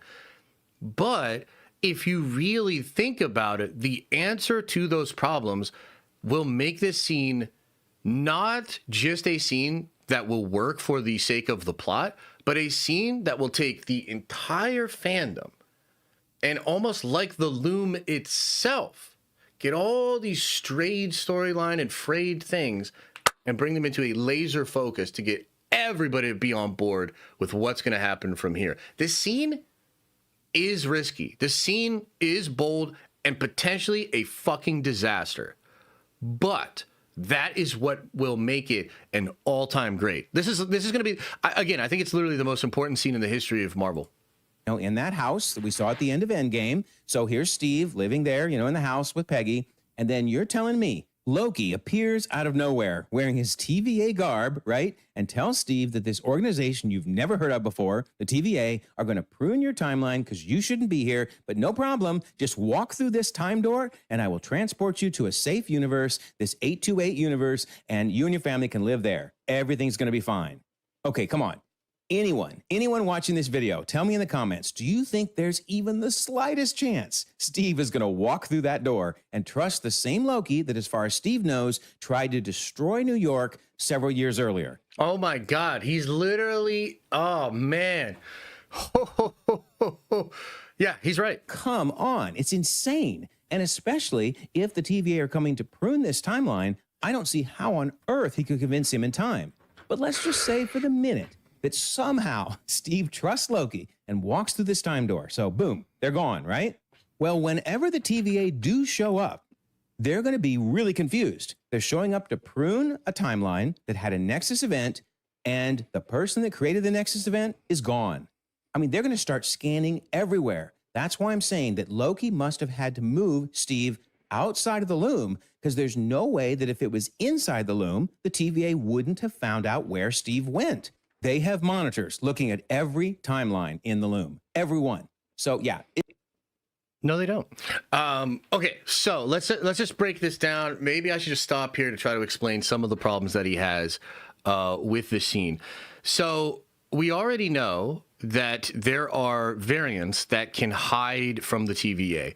Sylvie may be the most successful one so far, but they wouldn't, like that whole task force, the whole thing that Mobius does would not even exist unless there were other variants that did the same.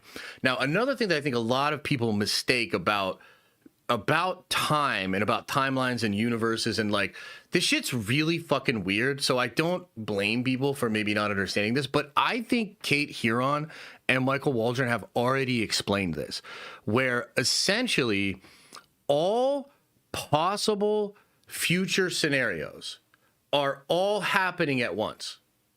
So it is not just one timeline. And in fact, the sacred timeline itself, we see at the end of the season, it's made up of threads. It's made up of separate timelines, most of them running completely parallel.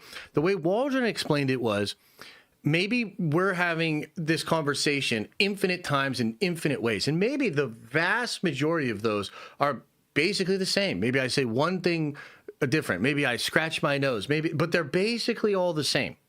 And then there's, of course, ones that are very different. Maybe one of them I flip the table and say, I don't want to be a part of this interview. Well, the truth is, all of those are actually acceptable. They only become a Nexus event when they do something that potentially creates something that He Who Remains does not want. It is explained to us that what that is the stability of the timeline and no other versions of Kang.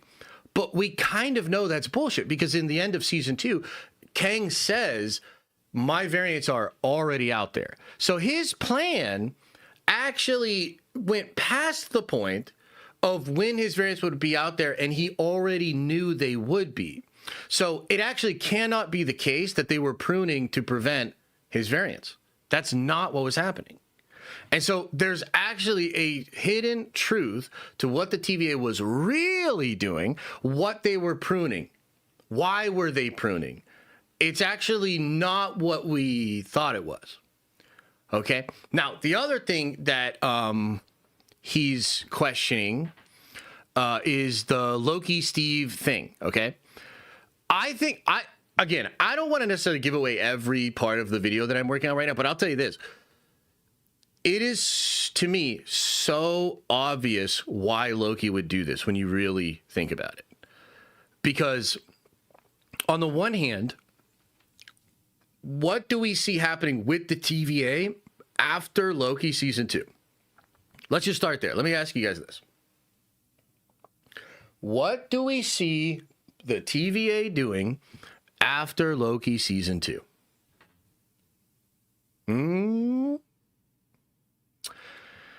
It's in Deadpool and Wolverine. They're still active. Okay, I'll just say it. So in Deadpool and Wolverine, we see that the TVA has changed. Paradox says that they are no longer pruning universes. And in fact, what they are doing instead is having divisions oversee the death of universes. Paradox says that's what his directive is. He is tasked with overseeing the destruction of Deadpool's universe. But it's not just that. What's the other part of his directive?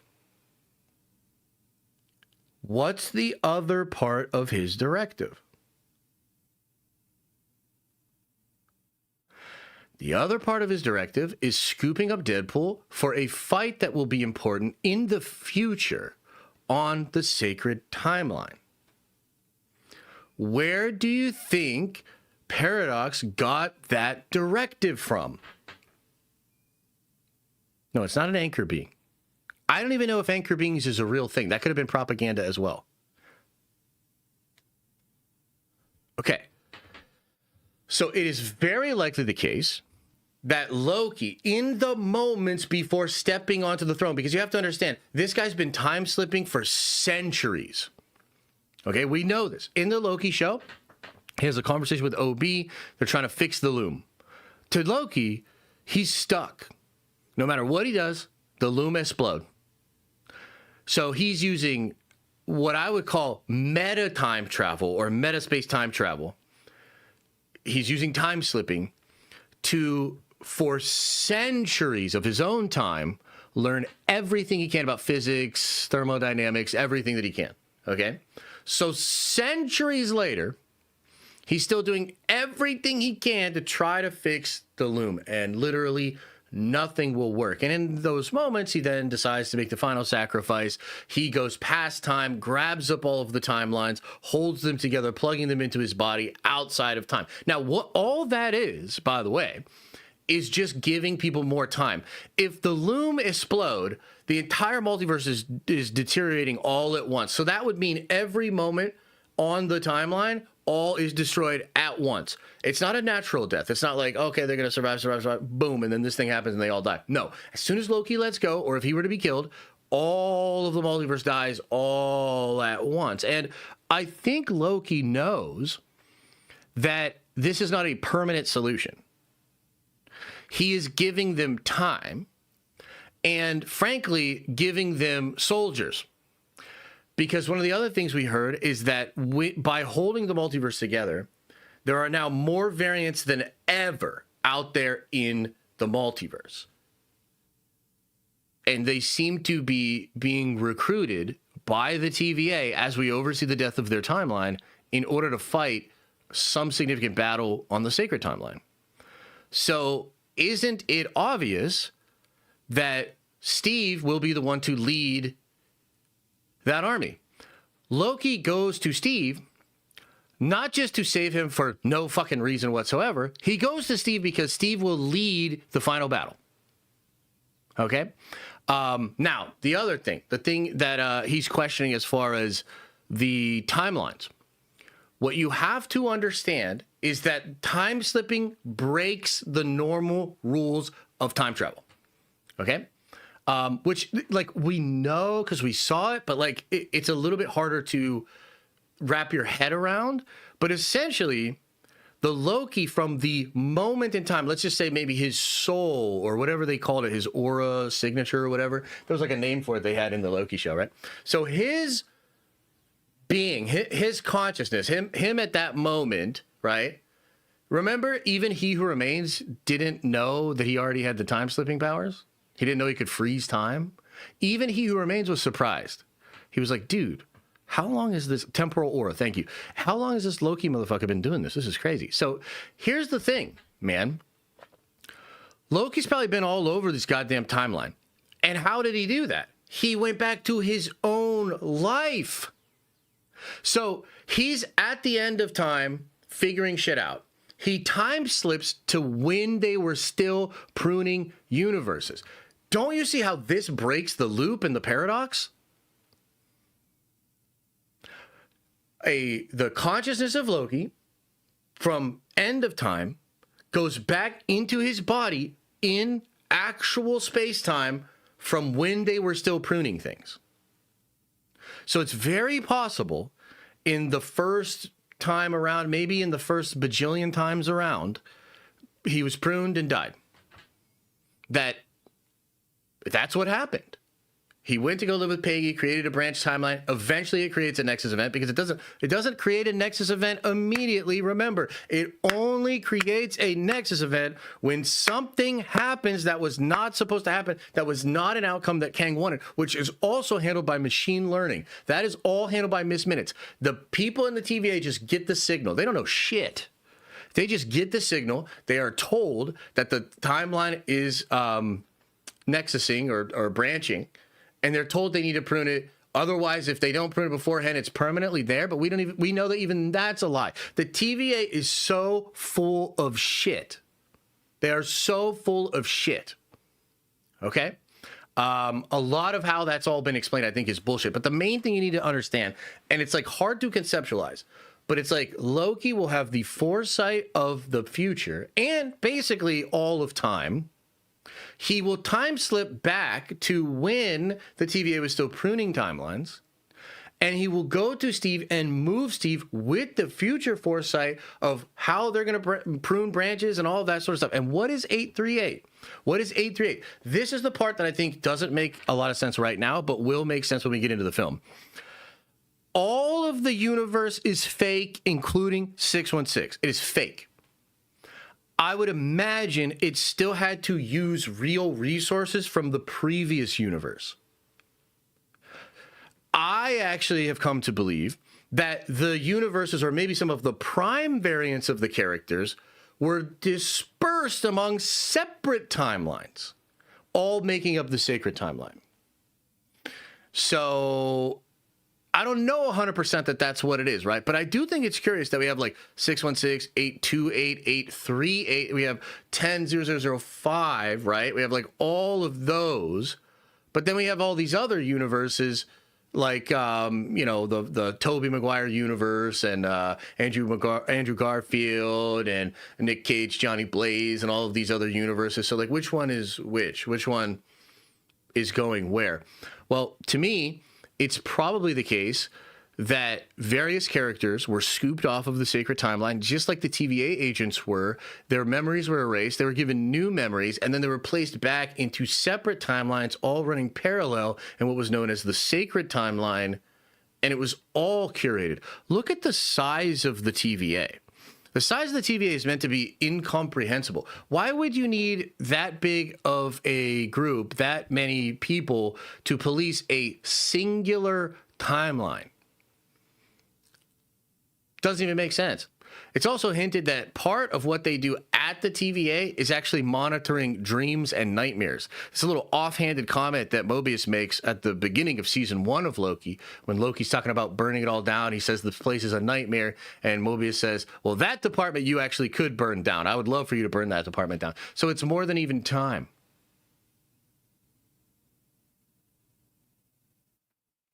Right? So to me, all of this makes sense. Here's the other part that's really cool. You don't even need to fully understand this shit. Okay? You don't even need to fully understand this, because I think the core of this scene, the core of it, is about consequences and emotion and loss. When Steve did what he did in the time heist, he saved Loki. Somehow, those events created a branch timeline in which Loki was saved. Yes, he still lived and died, but the variant Loki went on to hold everything together. And so this is Loki returning the favor. Now, Loki, due to a whole bunch of consequences, will save Steve, something else that was never supposed to happen, because the loop is broken. Because now we're playing towards an end game of the multiverse. Right? So they will make this scene about consequences. This also kind of like greases the wheels of the story, because I think if Loki tells Steve, I'm moving you because there is another fight. There's no way around it. You can't retire. And you will be needed at the end of time for one last conflict. Literally. And that sort of greases the wheels of the proverbial wheels of the story, because then when Doom and Reed come a-knocking, Steve is now totally prepped and actually looking ahead at this fight. Does that make sense? It's all way too much to explain to normies, even in 2 movies. It literally is not. Because what's going to happen is there will be a dense explanation that people like you and I and a bit of everything are like really, really into. But I promise you, for the normies, it's just going to be about consequences and plot. Like, yeah, look, and by the way, I'm not bullshitting. I've been I know the scene is going to be good. This is not throw shit at the wall. This is not goobly glarb, let's figure this shit out. This is like, it's, I understand why people are concerned, and I can even see how you could be hating on this. You know what I mean? Like 100%. I'm just telling you, from what I understand, it will all make sense. This scene, very important, but it's going to work. You know what I mean? It's going to work, and it's going to set up the rest of the narrative really, really well. I don't know that we have to really watch the rest of this video. Let me see here. Let me see if he has any other questions here. Doomsday must answer these questions. Maybe let's watch the end here of the questions. Happen. Okay, so here's the bottom line. If the rumor is actually true, if Loki really does rescue Steve and put him in 828, the movie must answer these questions. Yeah. Number 1, when did Loki grab Steve, right? Was it in Loki season 1? It's both. How is this not? Okay, look, maybe I'm getting a little upset. It's both. Time slipping. He time slips back to the moment he had the conversation with Mobius. Don't you remember? He goes back to he literally goes back to season 1 in season 2. It's both. Or Loki season 2, or the finale of Loki season 2. Number 2, how did Loki grab Steve? Remember, Nexus events are pruned quickly so that Nexus events are pruned quickly. Timelines that are different from each other are not. It only becomes a Nexus event when something that would trigger the AI or the machine learning known as Miss Minutes that would indicate a future event that is not congruent with the wishes of he who remain, that is when you get a signal of a Nexus event. So as long as Steve, let me just tell it to you like this. As long as Steve went back and lived with Peggy and hid the fact that he was Steve Rogers and never did anything heroic, never did shit, there's no pruning. Which is also why Steve didn't help against Galactus, because Loki probably warned him, if you ever become a hero again before it is the right time, your universe could be destroyed. Okay, let's keep going. either means that Loki had to get Steve out of there before the TVA showed up, or for some reason the TVA didn't prune it to begin with. Like, why? And if they didn't prune it to begin with, why is it a risk? Why does he have to be moved? Because he will be Steve. He can't not be Steve. And if he stays on that timeline and his son continues to exist, he's probably going to teach his son to be like Steve too. It's that will result in things that are not what Kang wants. That would create a Nexus event. Otherwise, the TVA does not care, in my opinion. Moved. Number 3. Why did Loki grab Steve? I mean, Loki barely knows Steve. Why does he even care? Loki knows every goddamn thing about Steve at this moment. He has been slipping through time for centuries. He's probably been looking ahead at all kinds of alternate versions. At this point, Loki is like Avengers Prime Loki. Okay? Meaning he will know Steve in and out. Pause. He will feel for sure that Steve has to be the person to lead the battle. Why? Because what Doom is doing, and this ties into Avengers Forever and that whole run that Jason Aaron was working on. So the reason Steve is a really great counter to Doom is a fascistic authoritarian ruler that uses like fear tactics and oppression as a tool.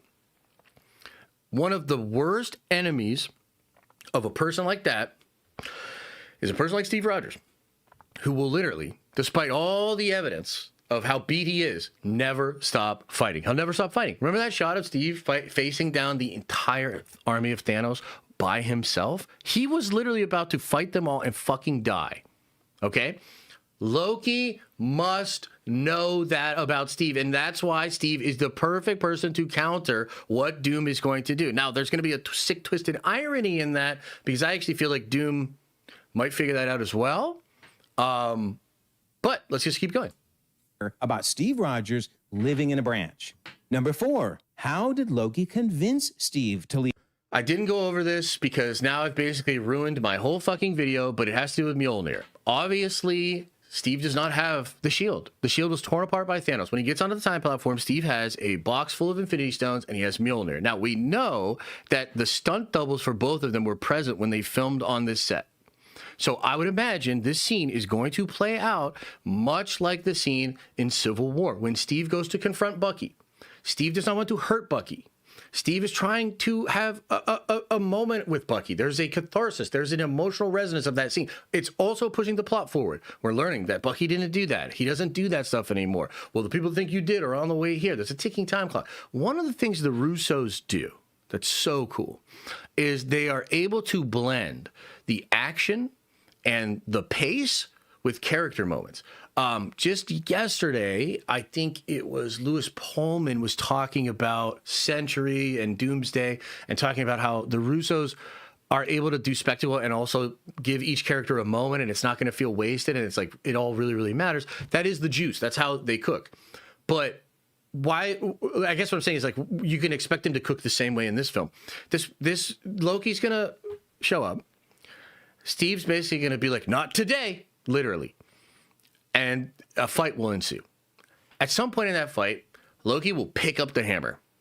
That will be the reason that Steve pauses. It'll be the reason he starts to hear him out. And then he'll get some shit explained.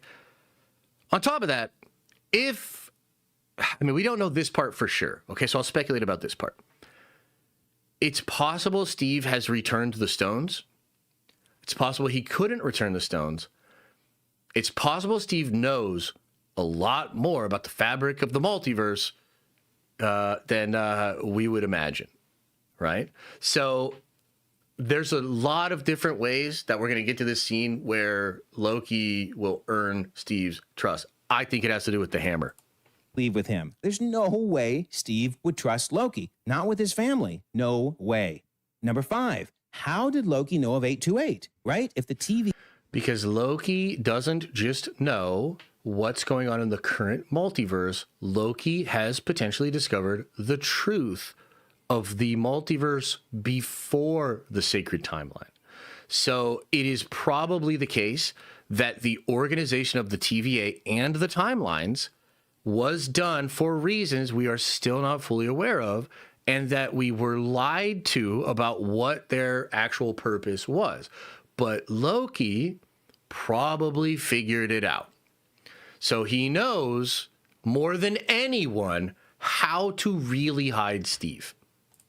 TVA didn't know about it. So in other words, Loki hid Steve Rogers from the TVA. Then it's got to be somewhere far away. And so how did Loki know about it? Number 6, why didn't Loki care about incursions? Like, did he not know that if he placed him in the wrong universe, it could cause an incursion? And if he didn't know, did he later find out and then do nothing when he's the... So my explanation for this is you're talking about things that are inevitable. The collapse of the multiverse is basically inevitable. It will either happen via incursions or it will happen due to the collapse of the loom, which would mean there's no incursions. Everything just dies. It's almost like everything has an incursion all at once. Now, we've been hearing a lot about how Loki is essentially going to replace the Molecule Man. This is how he replaces the Molecule Man. Don't you know there? Okay? So, it's not that he doesn't care about incursions. It is that incursions are inevitable. He's playing 60 chess throughout space-time and trying to give the universe its best fighting chance. That's the whole point. The one that's causing the destruction of the multiverse? And then finally, where was this incursion, right? Which universe or universes were destroyed? I think it's 838, but if it's 828, if literally 616 and 828... I think the incursion that destroyed Doctor Doom's universe is a lie. I think that's another reason that people are having trouble wrapping their head around this plot. There's obviously shit that we've heard is a plot point that is a lie. Meaning Doom is lying to everyone. Right? So what incursion? Was there even an incursion? I think that's like a separate issue. You know? Because frankly, I'm not even sure they're going to make incursions work like they do in the comics. And it might be the case that Beast is destroying other universes, not because he has to, but because he thinks that will solve the incursion problem. Like, I always thought, and maybe I just thought, okay, it's going to end up getting into a point where, yes, incursions happen, and it's going to be one Earth or the other. But we don't even know. We don't even know if that's going to be... That's not how they currently work. And so maybe they don't work like that at all. Maybe instead... Beast and Magneto creating bombs and destroying other universes to try to end the incursions. You know what I mean? So I don't know. I don't know. These are good questions, though. Had an incursion, one of the two should have been destroyed. So bottom line, if they don't answer all of these things, not one or two, all of these things in the movie, then I may well be walking out, because this will make me so mad that they've destroyed the integrity of one of the best series on Disney Plus, and that would be the Loki series. Please. This is probably why they bring Waldron back on to work on these scripts as well. Because, yes, I bet the Russos and McFeely did kind of have these questions. Because you could see how, from a story perspective, what they wanted to do totally makes sense. The way that time travel works and the mechanics of it and everything like that is, it does make the scene seemingly impossible. That's probably why they got Waldron. And I'll tell you this right now, Waldron's a smart guy. If a schlub like Josh can figure out the answer to all of these questions, Michael Waldron can damn sure figure out the answer to all of these questions. And I think there's just enough context for me to come up with a pretty good explanation for basically all of them. So anyways, this guy is great, man. I think this guy is awesome. I think he makes great content. And I know this scene here with Loki is a pain point. It is confusing. It's potentially not good. But I'm telling you right now, it all makes sense to me. So anyway, thoughts, comments, questions on this one, chat. I can't believe we've been going for 40 minutes on this one. My God, 40 minutes? What are we doing here? The fuck are we doing here? The fuck are we even doing here? Any questions? Just tuning in, but what if Doom introduced himself as Rabam al-Lal, Emperor of Latveria, not raising suspicion like Dr. Doom would? That's an interesting thought. I'm not sure about that, yeah.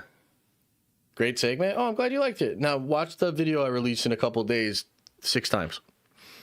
What if Doom ascended to the throne and Doomsday is a part of Loki's plan? Maybe Loki playing the long game. Loki is absolutely playing the long game, yeah.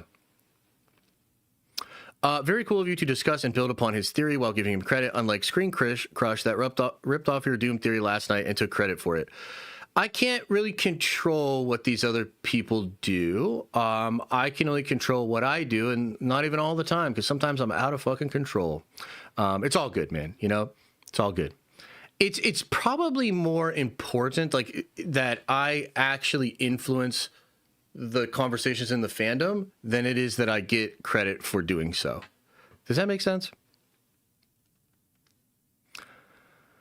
A big baby gonna cry and walk out? Hey, don't be a dick. This guy's great, okay? He just spent fucking hundreds of hours of his life figuring out Marvel, and now it's seemingly all gonna be thrown out for a plot point in a movie. I understand his frustration. Let's be chill. Let's be chill. Missed your super? All right, let's see. A $10 holla. Here from Fishlegs Production says, wait, but isn't Loki time slipping Kitty Pryde sending Wolverine's mind into his younger body and Stephen Strange Wanda dreamwalking the same thing? So if dreamwalking causes incursions, time slipping can too. I see no reason as to why time slipping could not cause an incursion. There's nothing about time slipping that says it would not cause an incursion. Again, I think, like, what causes an incursion?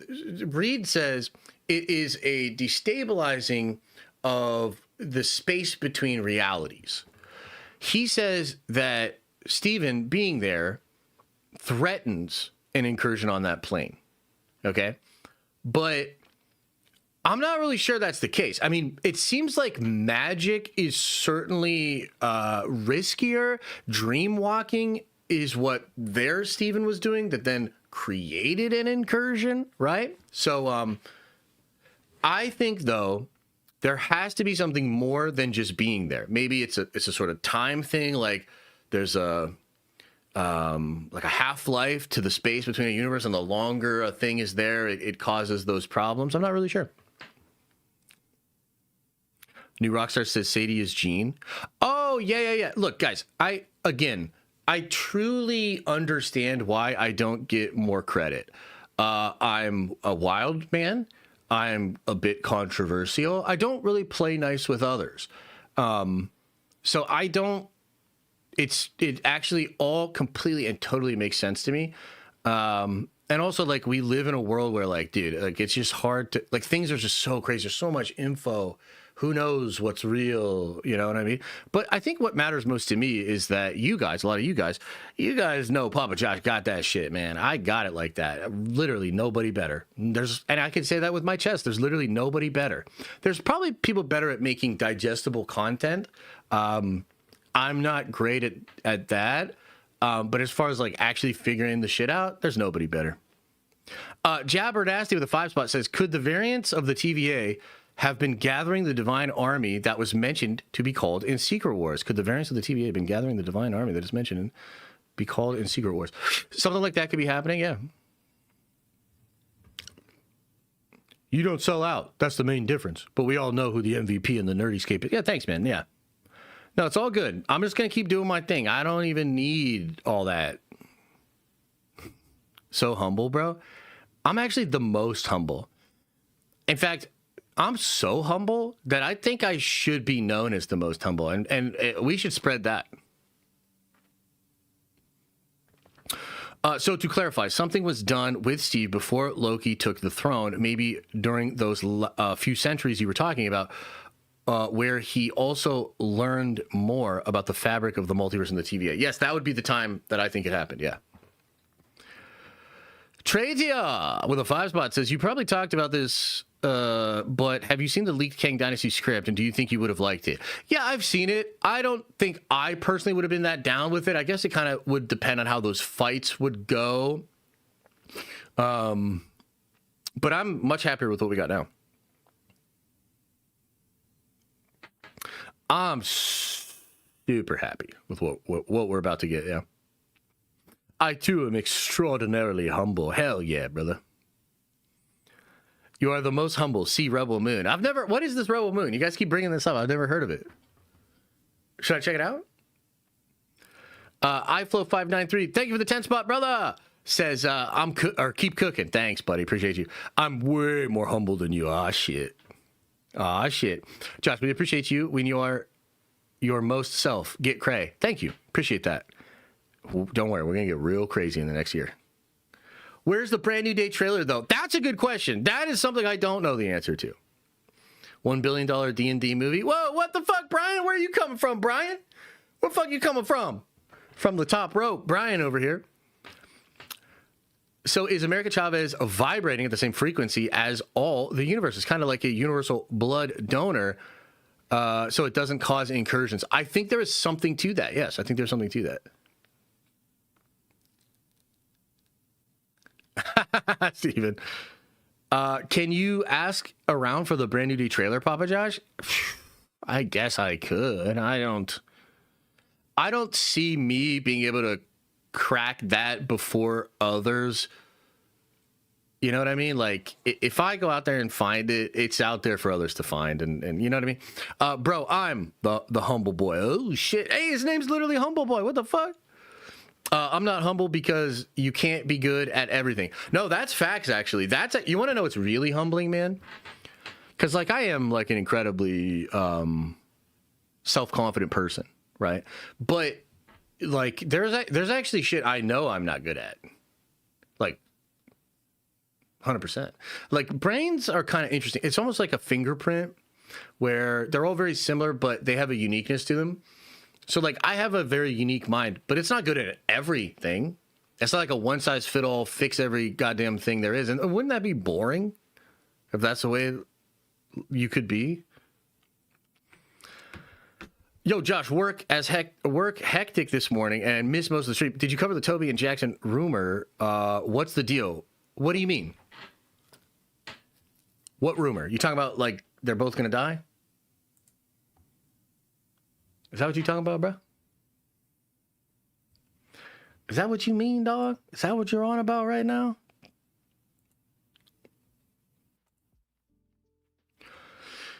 Do we still think the actual plot for Doomsday gets leaked like Campia said? Well, I tell you, that fake plot leak that came out the other week kind of shut that shit down, to be honest with you. Look, there's a bunch of real stuff that's out there. A lot of y'all got fooled. That's fine. A lot of shit he talked about in here is not real either. Oh, Shine and Murphy said there's a movie coming with Toby and Jackman. Let's see exactly what they said, because I'm not sure about that. Where would we find this? Maybe in the rumors? Marvel rumors? If you can find me where they actually said that, if somebody could link it to me. I mean, I'll tell you this right now. There's some shit there's a leak that Shine put out that is real that I am not talking about. Because I feel like we cannot talk about that, and it's fine. I mean, I guess if a ton of you guys really wanted to talk about it, I could maybe talk about it, but I think Shine's just out here just trying to ruin the movie, basically. So there's some stuff like, I'm not going to cover every leak that everybody else covers, guys. You know what I mean? You guys are free to do whatever you want. Of course, you can go find your own, but I'm choosing to cover it the way I want to cover it.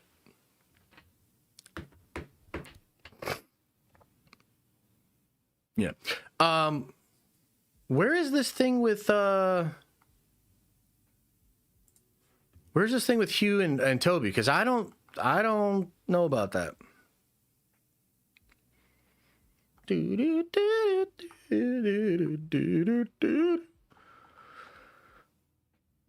don't see it, guys. Sorry.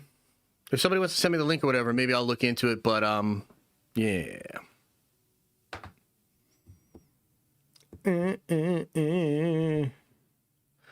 Yeah. Look, there's just stuff that's like, I mean, the movie's gonna do a lot of tragic things. I don't need to tell you what every single one of them are. You know what I mean? Like, shit.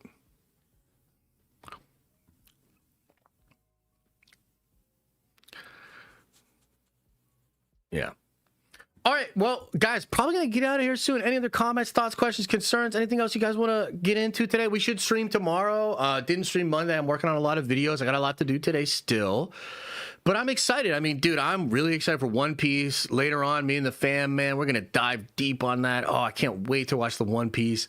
I'm really excited for Invincible. I hope that after all that blabbing, and I'm going to make videos on Invincible for the main channel as well.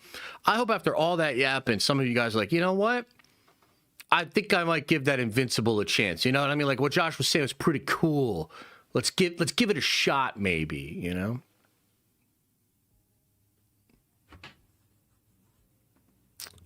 So. My ex inbox? What link? Oh, okay. Sure. Okay, let me look at this.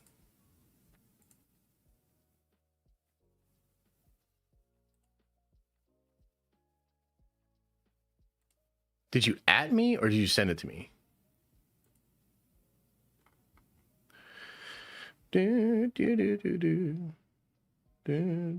Oh, I forgot to say. I was live. I need to start tweeting that I'm live. Just to be like cool and be like, yo, these streams are a thing and you should check them out. I don't really promote my shit like at all. And I've got to get better at that. Yeah, I don't see it, brother. I don't see your DM. I don't see the but I have like a ton of DM requests, so mostly fake ass bots.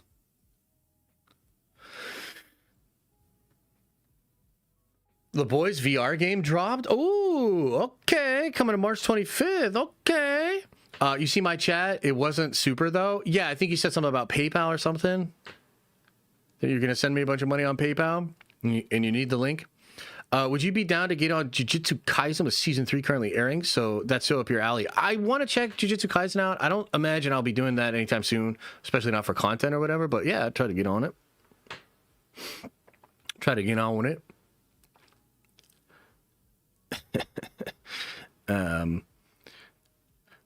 I think there's an option on your stream software to post a tweet when you go live. Okay, yeah. You tagged me in the post. Okay, interesting here.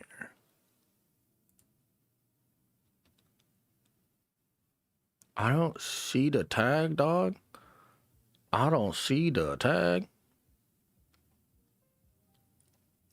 I don't see that, but that's all right. I'll look into it. Brother, can you send me on Discord or something? Just keep trying. I'll look at it later. Are you going to play the Wolverine game by Insomniac in September? Maybe. I'd have to get a PlayStation 4. I mean, I like the Insomniac games. I played the first Spider-Man game because I had a friend that had a PlayStation around when that game was coming out. I was actually I had a roommate actually was living with a buddy, and I played it. I loved it, but yeah, I don't know. I mean, for me in gaming, I'm looking forward to getting a little back into Marvel Rivals. I'm playing that a little on and off. Arc Raider still has a lot of attention for me, and then Crimson Desert, dude. Do you have him blocked? I don't think so. I might have him muted. I might have him blocked, brother. I don't know. I block a lot of people. Okay. Sometimes people say stuff. It's not even like mean, and I just don't like. I'm like, I don't like this person's profile. Like, I don't like the order of the numbers at the end of their name. You know what I mean? Like, dude, I'm real finicky about that stuff. Discord DM. Got it. Okay, thank you.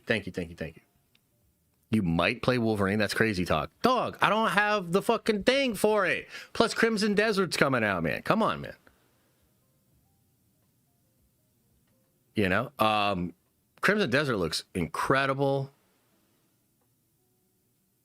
I'm gonna play the shit out of that. Plus, we got good Warhammer games coming out, man. Dawn of War, Total War, Bolt Action 2, or Bolt Gun 2. So many cool Warhammer games and stuff. They should have Sabretooth Maverick, Wade Wilson, and Nightcrawler DLC for the new. What? You've heard this, or you're just like speculating? Because that's cool, bro. That's really, really cool. Oh, here it is. Okay. Oh, she's saying they're interested in a movie with those two.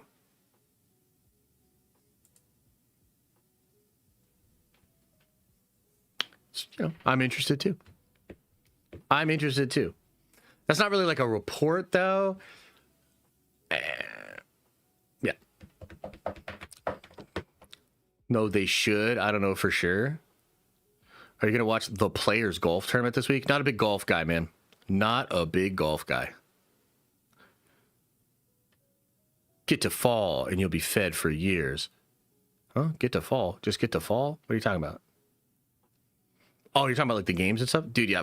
I think this year is looking to be great. Again, I'm genuinely, I know it's not for everybody, but I'm really excited for One Piece, guys. Like, dude, I really am. It's so fucking cool what they're doing, you know? And as a person that's interested in entertainment in general, like, I'm really interested in that. I think it's really cool.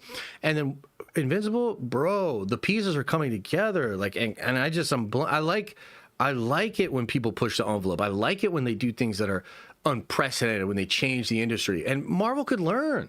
From that, you know? So I'm really excited about all of that. Of course, Doomsday, I think they're really cooking. Spider-Man trailer is probably going to drop any day. Charles calls it a rumor. Kind of hold him in higher regard than Shine. Yeah, Charles is good. If Charles is talking about it, then that lends a little more credence for sure. But again, I don't know, guys. I mean, I could speculate about where that comes from. I could speculate about why they're even having that conversation. But yeah. All things in good time. I would like a Twitter notification when you go live. YouTube be tripping. Yeah. So I just need to I wanted to do it today, but I'm really bad at like remembering to do new shit. But I should have went live and then just like tweeted the thumbnail and been like, I'm live talking about this bullshit. Come on by.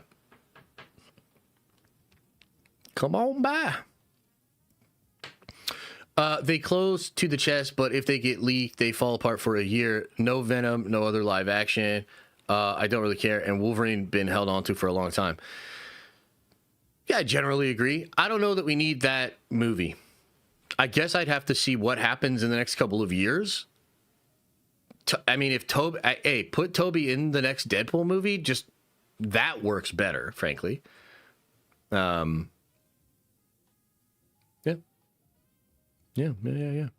Shouldn't that be Adam's job or Trev? Yeah, for sure, man. But they don't do that shit. You know what I mean? Oh, shit. Alan the Alien just dropped. They just said Alan the Alien's going to be Invincible Versus. Let's fucking go. Oh, I'm so excited, bro. I'm telling you. Invincible right now, man. They're on that shit. All right, everybody, much love. Appreciate you guys. Thank you so much for being here. Thank you for your time. Thank you for your attention. Thank you for your continued support. I hope you got something out of this. I hope you were entertained, maybe even a little informed. So once again, thank you for all of that. I'm going to get on out of here, working on other videos. Probably no video dropping today. Probably early tomorrow. I'll drop one of the big ones. But we got multiple irons in the fire. A lot of big videos I've been working on. I've been trying to take more time with the videos, more scripting, more editing, longer videos.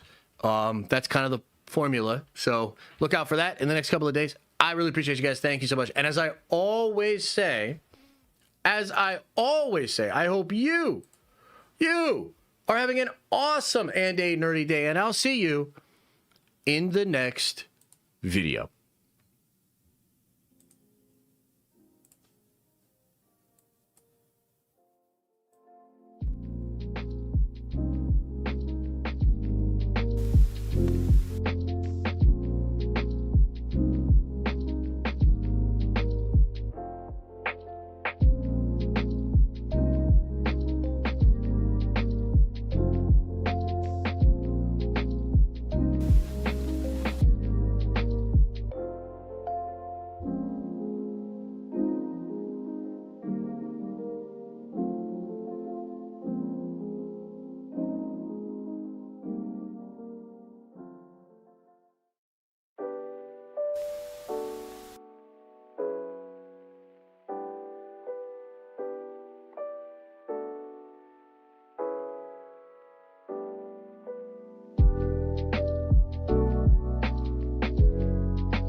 Is everybody gone? Did everybody leave?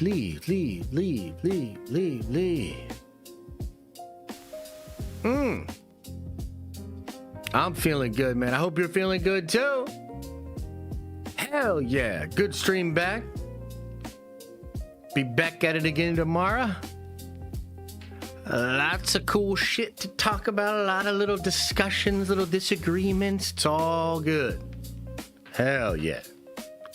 Appreciate you guys. Get on out of here, man. Enjoy the rest of your day. Hey, do me a favor, man. And I'm not talking about the open up your third eye and wipe your ass. I will get there. But the other thing is, I want you to give yourself a present today. Maybe you're at Starbucks and you don't normally get this regular drink. Get something special. You know, maybe you're walking through the mall, you see a cool shirt, but you're like, no, I don't need it. Get it.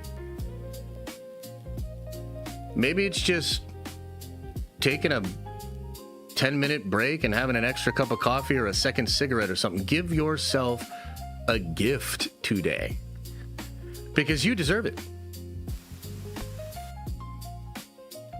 All right, everybody, get on out of here. Open up your third eye, baby, and wash out your stinky, stinky butt. Oh. See ya.